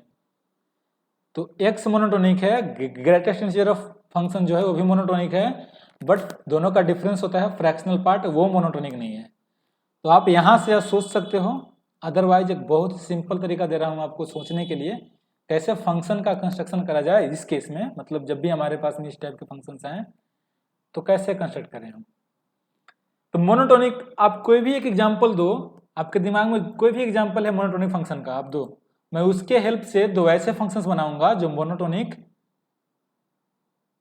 और लेट क्या है 1 सेकंड, क्वेश्चन क्या था, मोनोटोनिक है, ठीक है। तो एक ऐसे फंक्शन का एग्जांपल दो मेरे को आप जो मोनोटोनिक नहीं है, मैं दो ऐसे फंक्शन का एग्जांपल दूंगा जो मोनोटोनिक होगा और दोनों का सम उसके इक्वल होने वाला है। For example modulus x. Modulus function क्या होता है, मॉडुलस ऑफ एक्स जो फंक्शन होता है मोनोटोनिक होता है, मोनोटोनिक होता है वो, नहीं होता ना। तो मतलब ग्राफिकली आप देखा करो, देखो ऐसे मॉडुलस ऐसे डिफाइन होता है, ये इधर गया और ये इधर गया, ये मॉड एक्स है, f of x is equal to, ये नॉट मोनोटोनिक, ये बिलोंग कर रहा है W3 था ना, W3 था, ये बिलोंग नहीं बिलोंग कर रहा है W3 में, क्योंकि W3 में जो भी आएगा फंक्शन वो डेफिनेटली मोनोटोनिक होगा। अब मैं आपको दे रहा हूं एग्जांपल मोनोटोनिक फंक्शन का जिसका सम ये इक्वल हो रहा है, ठीक है। तो आप लो f1x is equal to x if x is greater than equal to 0, 0 if x less than equal to 0, ठीक है। एंड f2x को डिफाइन करो 0 if x is greater than equal to 0 and minus x if x is less than equal to 0। चूंकि हमने यहां सब जोड़ था, क्योंकि मॉडुलस ऑफ fx को अगर आप बात करो, सॉरी fx की बात करो जो कि मॉडुलस ऑफ x होती है, ये क्या होती है, x होती है यदि x greater than equal to 0 होती है, और ये माइनस x होती है यदि x less than equal to 0 होती है। मैंने क्या करा, बस दोनों को इस तरीके से हमने कंसिडर कर लिया। मतलब ग्राफिकली अगर आप देखो तो हमने क्या करा है, देखो जरा, ये देखो मैंने पहले क्या करा कि इस फंक्शन को लिया, ये ऊपर लिख रहे हैं तो इसका मतलब क्या है कि, और मतलब एक्स स्पिन ले रहे हैं, इस फंक्शन को हमने लिया। ये फंक्शन क्या है, ये वाला फंक्शन है, f1x क्या है, रेड वाला, राइट। जीरो ऑरिजिन के लेफ्ट हैंड साइड में 0 है एंड ऑरिजिन के राइट हैंड साइड में क्या है, y equal to x line है, ठीक है। f2x को देखोगे तो ये वाला है, ठीक है। दोनों मोनोटोनिक है, ये मोनोटोनिकली इंक्रीजिंग है f1, f2 क्या है मोनोटोनिकली डिक्रीजिंग है। अगर आप मोर प्रिसाइजली देखना चाहें, अगर दिख नहीं रहा हो ढंग से तो आप ये समझो, ये हमारा हो गया f1 f2, ठीक है, और इधर से 0 आ रहा है और इधर ऊपर चला गया, ये हो गया f1। ये मोनोटोनिकली इंक्रीजिंग है, ये मोनोटोनिकली डिक्रीजिंग है, दोनों को सम करोगे मॉडुलस ऑफ एक्स बनेगा जो कि मोनोटोनिक है ही नहीं। तो f1 बिलोंग कर रहा है किस में, W3 में, f2 ही बिलोंग कर रहा है W3 में, बट f1 प्लस f2 को देखो तो f के इक्वल है जो कि मॉडुलस ऑफ एक्स है, ये बिलोंग नहीं कर रहा है W3 में, तो देयरफॉर W3 सबस्पेस नहीं होगा। समझ में आई सालू ये बात, क्लियर है ना, कंस्ट्रक्शन से समझ में आ रहा है ना, ठीक है। अब आते हैं फिक्स्ड पॉइंट पे, तो फिक्स्ड पॉइंट में भी कुछ ऐसा ही करने वाले हैं हम, ठीक है। तो पहले आपको डेफिनेशन पता होना चाहिए कि यदि किसी फंक्शन के पास में फिक्स्ड पॉइंट हो तो उसका डेफिनेशन क्या होता है, ठीक है। तो let f from r to r is a function, ठीक है। We say that f has a fixed point if there exist a belongs to R such that f of a will be equal to a. यही fix point का मतलब होता है। किसी भी function के पास में अगर फिक्स पॉइंट है तो ऐसा एक एलिमेंट मिलेगा आर में सच दैट वो फंक्शन उसको फिक्स कर रहा हो। ठीक है, तो अगर ग्राफिकली अगर आप देखो तो ये y equal to x line है, तो यदि किसी फंक्शन के पास में फिक्स्ड पॉइंट है तो वो कहीं ना कहीं एक्स एक्सिस को कट तो करेगा ही। अब इस पॉइंट को देखो क्या होने वाला, अगर आप इस फंक्शन पे किसी भी पॉइंट को देखो तो x comma F of x के इक्वल होता है, तो जहां a इक्वल हुआ वहीं हो जाएगा। ये देखो ये लाइन जो है y equal to x line है, ये इसको इंटरसेक्ट कर रहा है, तो यहाँ पे सम पॉइंट a मिलेगा। ये मान लो ये 0 है जो कि ये a को रिप्रेजेंट करेगा ये पॉइंट। ठीक है, इसका मतलब क्या है कि a will be equal to f of a, right. तो इसके पास में फिक्स्ड पॉइंट है। फिक्स्ड पॉइंट होने का मतलब क्या होता है, graphically y equal to x line को कट करना चाहिए, और एनालिटिकली आप इतना समझिए कि एक ऐसा एलिमेंट मिलना चाहिए आर में सच दैट एफ उस एलिमेंट को फिक्स कर रहा हो, मतलब एफ का functional value at that point वही पॉइंट हो।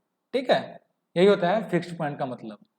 अब हमें देखना है कि जीरो फंक्शन तो इसमें बिलोंग कर रहा है, क्योंकि F of zero will be also zero. ठीक है, तो जीरो फंक्शन तो इसमें बिलोंग करेगा। तो देखना है कि कौन सा कोई ऐसा फंक्शन हमारे पास में एग्जिस्ट कर रहा है दो जिसका सम उसमें एग्जिस्ट नहीं कर रहा हो। ठीक है, उसमें बिलोंग नहीं कर रहा हो। तो उसके लिए हमारे पास में एक आइडिया है, कंटिन्यूअस फंक्शन का सेट नहीं है ये। प्लस पॉइंट क्या है कि कंटिन्यूअस फंक्शन का सेट नहीं है। ठीक है, किसी भी फंक्शन का है, तो कंटिन्यूअस बनाने में हम ध्यान नहीं देंगे। ये y equal to x line है।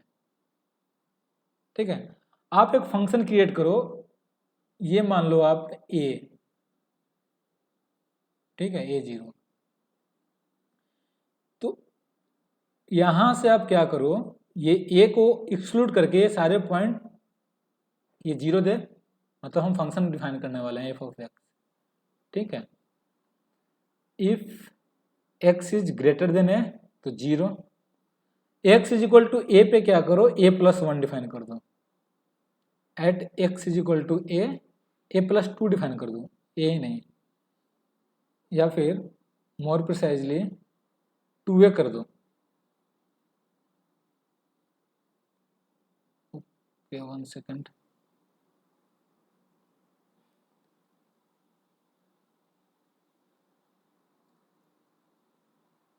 x is equal to a पे 2a कर देते हैं। ठीक है, और a नॉन जीरो लेते हैं, ऑलराइट। और इसके बाद में 2a plus 1 if x is less than a. ठीक है, तो ये मान लो ये है, तो कहीं पे तो 2a रहा होगा। ठीक है, और इसके बाद में क्या होने वाला है, ये 2a प्लस 1 होगा ये लाइन। ठीक है, तो ये 2a प्लस 1 है। ठीक है, तो अब हमें दो फंक्शन क्रिएट करने हैं जिसका सम ये फंक्शन बन रहा है। f1x को हमने डिफाइन किया, f1x is equal to a if x is greater than equal to a। ठीक है, क्लियर है। एंड यदि x less than equal to a हो तो क्या करना है इसका, x जब less than equal to a है तो इसको करते हैं 1। ठीक है, तो a इज इक्वल टू 2 कर देते हैं, सिंपल सा। Take a is equal to 2, 2 times 2, 2 times 2, so 1 second, जब x लेस देन, तो ये कर दो, x जब लेस देन a है तो 3 कर दो। ठीक है, यहाँ पे 2 कर दो, और x is equal to a पे 4 कर दो, और x ग्रेटर देन, ये सारा 2 पे हो रहा है। ठीक, x ग्रेटर देन 2 पे कर दो 0, ऑलराइट। तो f1x हमने डिफाइन किया, जब x greater than equal to 2 है तो 2, और जब x लेस देन 2 है तो 1। एंड f2x डिफाइन करते हैं, f2x क्या डिफाइन करते हैं, -2 जब x ग्रेटर देन 2 है, एंड 2 जब x less than equal to 2 है। अब आप देखो f1x के पास में कुछ फिक्स्ड पॉइंट है एंड f2x के पास में भी कुछ फिक्स्ड पॉइंट है। इनफैक्ट f1 2 देखो 2 पे वैल्यू क्या है 2 है एंड f2 का 2 पे वैल्यू क्या है 2 है। तो f1 और f2 के पास में एक फिक्स्ड पॉइंट है as 2 and f1 plus f2 देखोगे तो क्या होने वाला है, जब x ग्रेटर देन 2 होगा तो क्या होगा, यहां पे 2 दे रहा है और यहां पे -2 दे रहा है तो 0 दे देगा। x जब इक्वल टू 2 होगा तो यहां से 2 लेगा और यहां से 2 लेगा तो 4 देगा एंड जब x लेस देन 2 होगा तो क्या देगा, यहां से 1 और यहां से 2 तो 3 देगा। तो ये किसके इक्वल है, एक्चुअल में f के इक्वल है। तो इस फंक्शन के लिए हमने एक फंक्शन इस तरीके से क्रिएट करा, इस फंक्शन के लिए हमने दो फंक्शन क्रिएट किया ताकि दोनों फंक्शन का सम के पास में कोई फिक्स्ड पॉइंट नहीं है। आप देख सकते हो कि ये जो फंक्शन है y equal to x line को कहीं कट नहीं कर रहा है, ठीक है। ये मान लो 3 है और ये मान लो 4 है, ये 4 है और बाकी सर आप भूल जाओ, ये 4 है, ये 3 है, y इक्वल टू 3 लाइन है और ये 0 है। अब देखो y equal to x line को कहीं कट नहीं कर रहा है, 2 पे वैल्यू क्या दे रहा है 4 दे रहा है, कहीं भी y equal to x line को कट नहीं कर रहा है। तो इसका मतलब क्या हुआ कि इस फंक्शन के पास में कोई फिक्स्ड पॉइंट नहीं है। तो ये रही कंस्ट्रक्शन के बाद। कंस्ट्रक्शन के बाद आपको एग्जाम्पल देनी है, तो एग्जाम्पल में आप सिंपली क्या करोगे, कंस्ट्रक्ट ऐसे कर सकते हो, सिंपली f1 डिफाइन करो, ये फंक्शन f2 ये फंक्शन दोनों के पास में फिक्स्ड पॉइंट है बट उसका सम जो है ये अदर फंक्शन बन रहा है जिसके पास में कोई भी फिक्स्ड पॉइंट नहीं है। So that's why f1 plus f2 is not going to lie in W4, ठीक है। तो यदि फिक्स्ड पॉइंट का ले set of all those functions which has a fixed point, वो सब स्पेस नहीं बनाएगा। डी ऑप्शन में अगर किसी को कोई डाउट है तो अभी आप पूछ सकते हो, कंस्ट्रक्शन में अगर कोई डाउट हो तो। क्लियर है सभी को? सपना क्लियर है ना? चलिए तो अब नेक्स्ट पे आते हैं। सी और डी तो डिस्कार्ड हो गया और ए और बी में हमें देखना है कौन सा ऑप्शन करेक्ट होने वाला है। तो पहले बी पे आते हैं। तो बी के लिए एक पॉइंट होता है, उस पॉइंट को पहले हम नोट करते हैं। पीरियोडिक फंक्शन अगर आप पढ़े होंगे तो ये चीज आपको बताया गया होगा रियल एनालिसिस में भी। क्या है, let f and g be two function on R with period t1 and t2,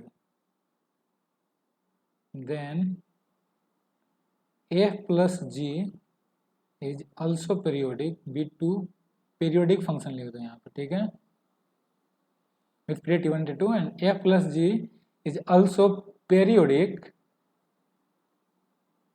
if and only if either t1 is equal to n times t2 or t2 is equal to some m times t1 for some n m belongs to z। मतलब क्या होता है कि यदि आपके पास में दो functions हैं f और g, दोनों पीरियोडिक है, पहला का पीरियड t1 है और दूसरा का पीरियड t2 है, तो बोलते हैं कि f प्लस g भी पीरियोडिक होगा if and only if either t1 integral multiple होगा t2 का और t2 इंटीग्रल मल्टीपल होगा t1 का। ठीक है, ये नोट है, इस नोट को आप हमेशा ध्यान रखना। अब आप इस नोट से आप दो ऐसे फंक्शंस को क्रिएट कर सकते हो या फिर दो ऐसे फंक्शंस को आप पिक कर सकते हो जो पीरियोडिक है बट दोनों का रेशियो इंटीजर नहीं हो सकता है। मतलब ऐसे भी कर सकते हो कि दोनों एक दूसरे के इंटीग्रल मल्टीपल नहीं है। फॉर एग्जाम्पल f1 ले लो, पीरियोडिक का मतलब समझ रहे हो ना? पीरियोडिक फंक्शन का डेफिनेशन किन लोगों को पता है? पता है ना? एक ऐसा नंबर मिले आफ्टर दैट सब कुछ रिपीट होना शुरू हो जाए, है ना? ठीक है, तो ये समझो कि f1 कोई पीरियोडिक फंक्शन है विथ पीरियड t। तो f1 हमने लिया sin x। sin x का पीरियड क्या होता है? और f2 लिया fractional part of x। Fractional part of x का क्या होता है पीरियड?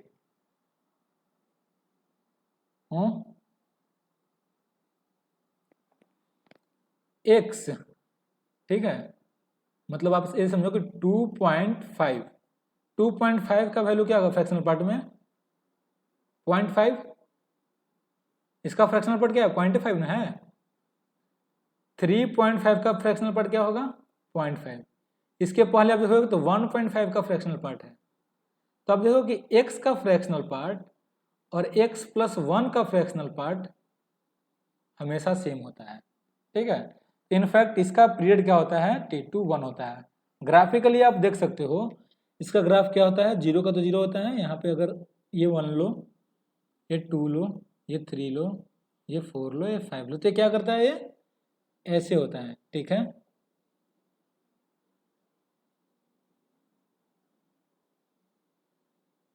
इसका ग्राफ ऐसा ही होता है ना, याद आया कुछ, ठीक है। तो इसका पीरियड क्या होता है 1 होता है। अब देखिए 2 और 1 एक दूसरे के इंटीग्रल मल्टीपल नहीं है, तो ये भी बिलोंग कर रहा है किसमें W2 था ना पीरियोडिक वाला, यस W2 था। तो ये भी बिलोंग कर रहा है W2 में और ये भी बिलोंग कर रहा है W2 में।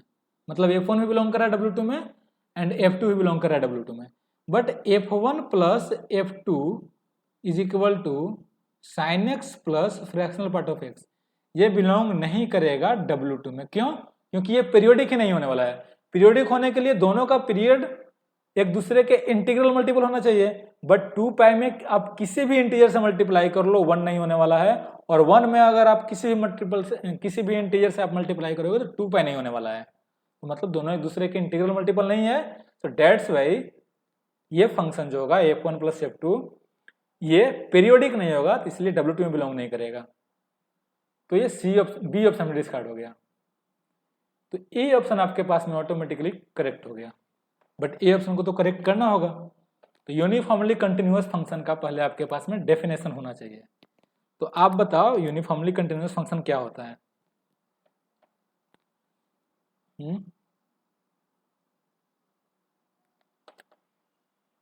किसी भी फंक्शन को यूनिफॉर्मली कंटिन्यूअस कब बोलते हैं?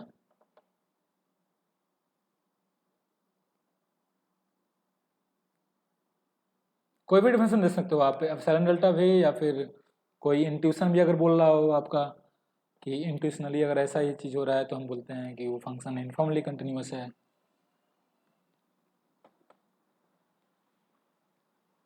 कोई आइडिया नहीं है?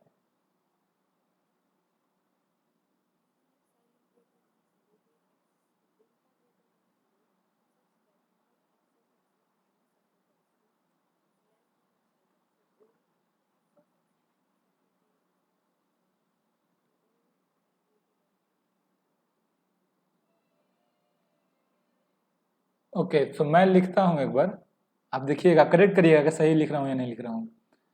For every epsilon positive there exist delta positive, ये क्या होना चाहिए free from x, free from x, such that whenever we take x minus y modulus less than delta, this implies modulus of f of x minus modulus of f of y will be less than epsilon। यही होता है ना, यही होता है। ये uniformly continuous इसलिए होता है क्योंकि ये डेल्टा x से इंडिपेंडेंट होता है, ठीक है। यदि डेल्टा x पे डिपेंड कर जाए तो वो कंटिन्यूअस सिर्फ होता है। तो यहाँ पे डेल्टा एटमोस्ट एप्सिलॉन पे डिपेंड कर सकता है, एप्सिलॉन से ही फ्री हो सकता है, ठीक है। तो बोलते हैं कि यूनिफॉर्मली कंटिन्यूअस होता है। अब देखो जीरो फंक्शन तो कांस्टेंट फंक्शन है, तो कांस्टेंट फंक्शन तो हमेशा यूनिफॉर्मली कंटिन्यूअस होता है, तो इसलिए जीरो बिलोंग कर गया W1 में। अब मान लो f और g दो फंक्शन है जो W1 का मेंबर है, तो f भी यूनिफॉर्मली कंटिन्यूअस होगा और g भी यूनिफॉर्मली कंटिन्यूअस होगा। तो this imply for every epsilon positive there exist delta 1 which is a function of epsilon positive such that whenever we take modulus of x minus y is less than delta 1, so this implies modulus of f of x minus f of y will be less than epsilon by 2। ठीक है, क्लियर है चीज? क्योंकि f uniformly continuous था तो ऐसा चीज हो सकता है। अब देखो सिमिलरली g भी यूनिफॉर्मली कंटिन्यूअस है, so for every epsilon positive there exists a delta 2 which is a function of epsilon such that whenever we take x minus y less than delta 1, this delta 2, right, this implies g of x minus g of y will be less than epsilon by 2. ये क्यों हो रहा है? क्योंकि ये W1 का member है f और g. क्लेम क्या है हमारा? क्लेम ये है f plus g will also belongs to W1. ठीक है, तो टेक एप्सिलॉन पॉजिटिव, ठीक है, and pick delta is equal to minimum of delta 1 and delta 2. ठीक है, डेल्टा हमने क्या लिखा है? दोनों का ये दोनों में जो सबसे छोटा था वो ले लिया. तो whenever we take x minus y less than delta, जब x माइनस वाई डेल्टा से छोटा ले रहे हो, मतलब डेल्टा बॉल के रेडियस से आप जब y ले रहे हो, ठीक है, x के अराउंड, तो डेफिनेटली इसमें भी आएगा और इसमें भी आएगा, क्योंकि डेल्टा क्या है? दोनों से छोटा है, डेल्टा 1 से भी छोटा है, डेल्टा 2 से भी छोटा है, बराबर है, दोनों का मिनिमम है. तो जब इसमें कोई पॉइंट लोगे तो आप इसका भी पॉइंट होगा और इसका भी पॉइंट होगा. क्लियरली है? इसलिए हमने मिनिमम लिया. मैक्सिमम लेता तो हो सकता है कि छोटा वाला में जो आएगा वो बड़ा वाले में नहीं जाए, लेकिन हमने मिनिमम लिया है ताकि दोनों में आ जाए. So this implies f plus g of x minus f plus g of y, this will be equal to f of x minus f of y plus g of x minus g of y. But triangle inequality ये बताएगा कि ये less than equal to होगा f of x minus f of y plus g of x minus g of y. But हर एक epsilon के लिए ये लेस देन हो रहा था एप्सिलॉन बाई 2 से और ये लेस देन हो रहा था एप्सिलॉन बाई 2 से. हर एक वो एक्स वाई के लिए जो इस रेडियस के बॉल में आ रहा था, डेल्टा 1 से आ रहा था और डेल्टा 2 से आ रहा था. अब चूंकि डेल्टा हमने मिनिमम लिया है, जो डेल्टा रेडियस में आएगा वो दोनों में आएगा, तो डेफिनेटली एक चीज होल्ड होगी. तो ये क्या हो गया? ग्रेट इक्वल टू एप्सिलॉन हो गया. तो हमने क्या प्रूफ कर दिया? हमने ये प्रूफ कर दिया कि for every epsilon positive there exists a delta which is a function of epsilon only positive such that whenever we take x minus y less than delta, this implies f plus g of x minus f plus g at y will be less than epsilon. तो ये क्या imply करेगा कि f plus g is uniformly continuous. So this implies f plus g will lie in W1. सम हमने दिखा दिया. Sum of two uniformly continuous function is again uniformly continuous. अब product दिखाना है तो आपको डेल्टा क्या लेना होगा? मान लो f लिया है, f के लिए डेल्टा एग्जिस्ट कर रहा है, डेल्टा 1 एग्जिस्ट कर रहा है, तो डेल्टा क्या लेना होगा? कोई आप अल्फा ले रहे हो तो डेल्टा लेना पड़ेगा डेल्टा 1 अपॉन में अल्फा.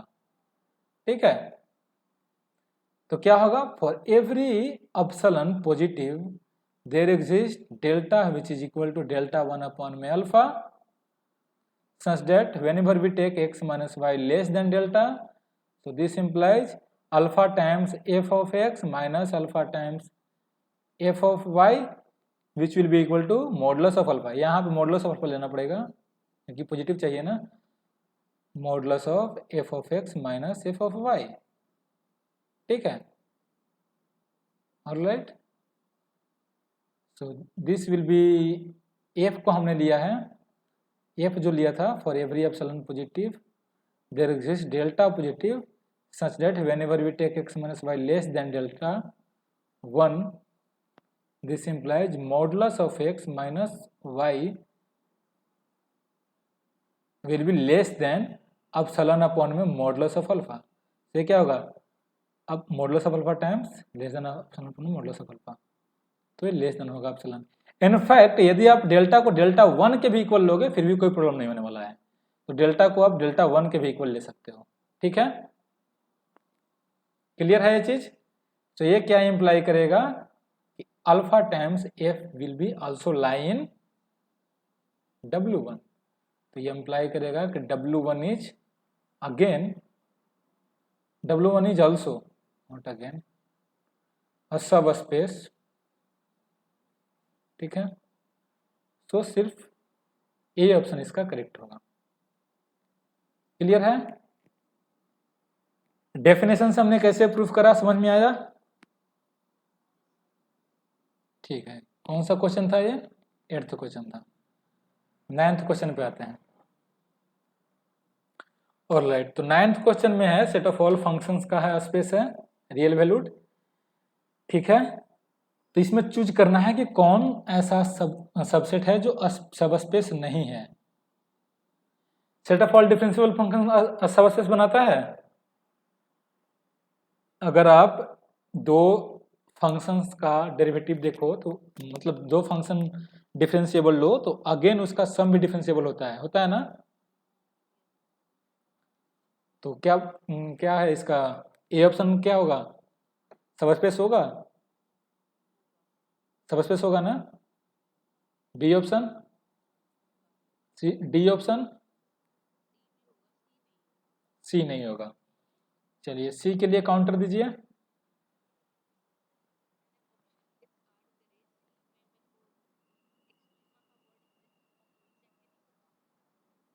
एक्सट्रीमा का वर्ड होता है कि आइदर है जब मैक्सिमा और है जब मिनिमा। ठीक है, या तो उसके पास में मैक्सिमा मिनिमा में से कोई एक हो, दोनों भी हो सकते हैं। आइदर है जब मैक्सिमा और है जब मिनिमा।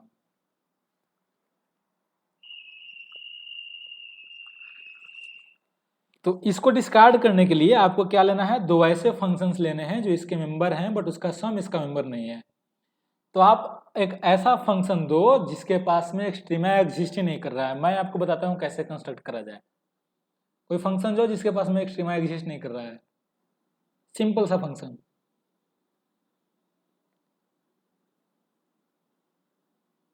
बताओ। F of x equal to x,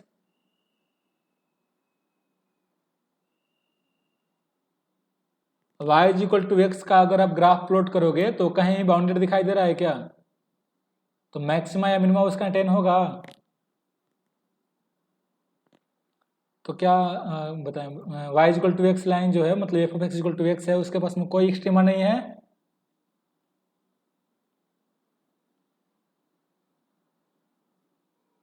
चलिए, तो ग्राफ इसका देखिए, ग्राफ क्या होता है? ग्राफ यही होता है ना? तो आपको मैं एक फंक्शन दे रहा हूँ, दो फंक्शन दे रहा हूँ। ठीक है, एक तो आप ये ले लो, एक आप ये ले लो। तो उस फंक्शन को पहले देना पड़ेगा ना, तो उसके लिए आप यहाँ पे लो एक बार, ये फंक्शन ले लो, है ना? ठीक है, ऑरिजिन के लेफ्ट हैंड साइड में 0 एंड राइट हैंड साइड में एकदम y equal to x line के इक्वल। इसके पास में एक्सट्रीमा है? बताइए। इसका मिनिमम वैल्यू 0 है ना? 0 से छोटा नहीं हो सकता है। तो लो मिनिमा है ना, इसलिए इसके पास में एक्सट्रीमा है। ठीक है, इसमें आप ये ले लो, इसके पास में एक्सट्रीमा है। ये हमेशा नेगेटिव है लेकिन 0 भी है, तो इसका वैल्यू एटमोस्ट 0 हो सकता है। दोनों को आप सम करोगे तो क्या होगा? ये बनेगा।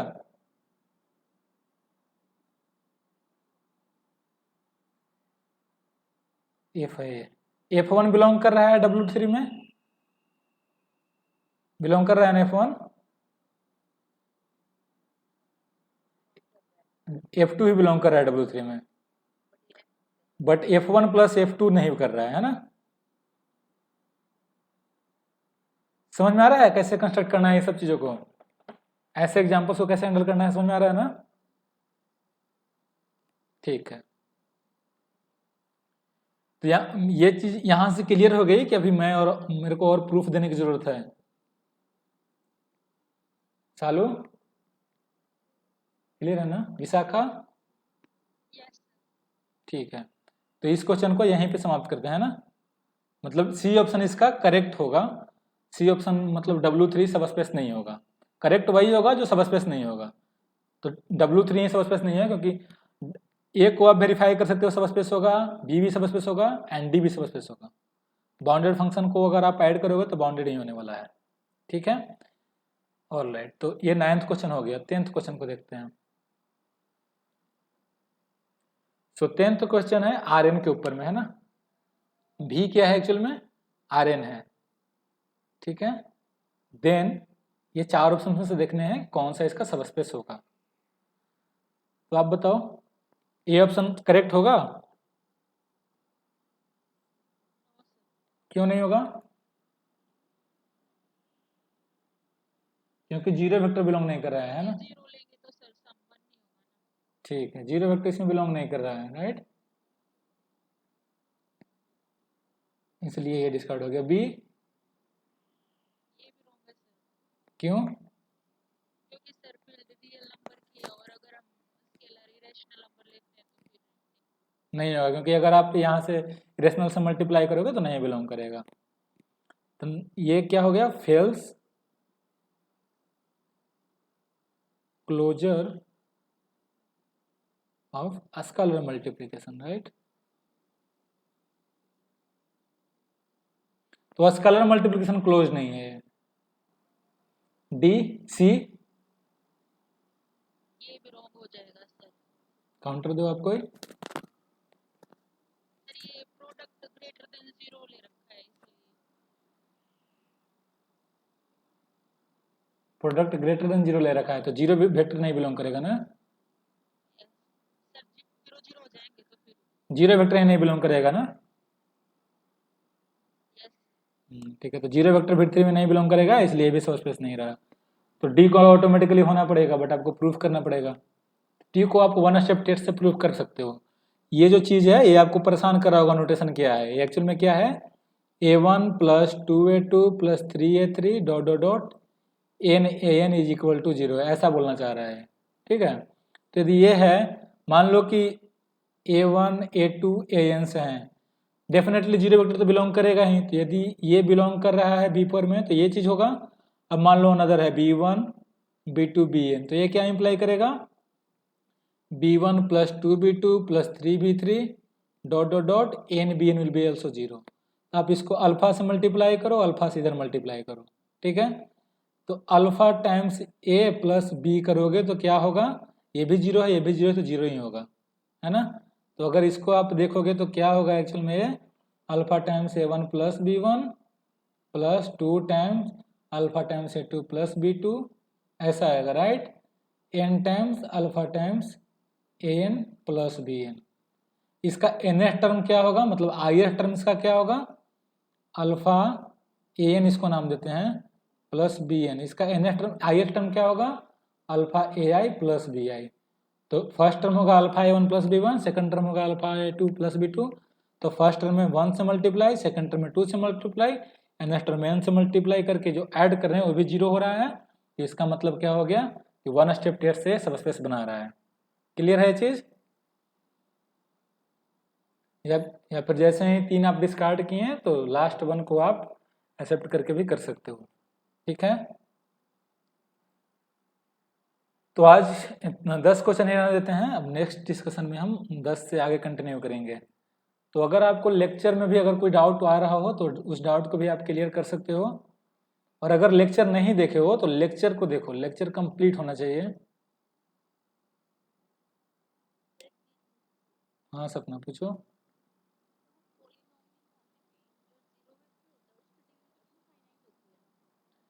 देखिए हमने डिग्री जो डिफाइन करा है वो डिग्री अलग से डिफाइन करा है, उसका -1 डिफाइन करा है ना।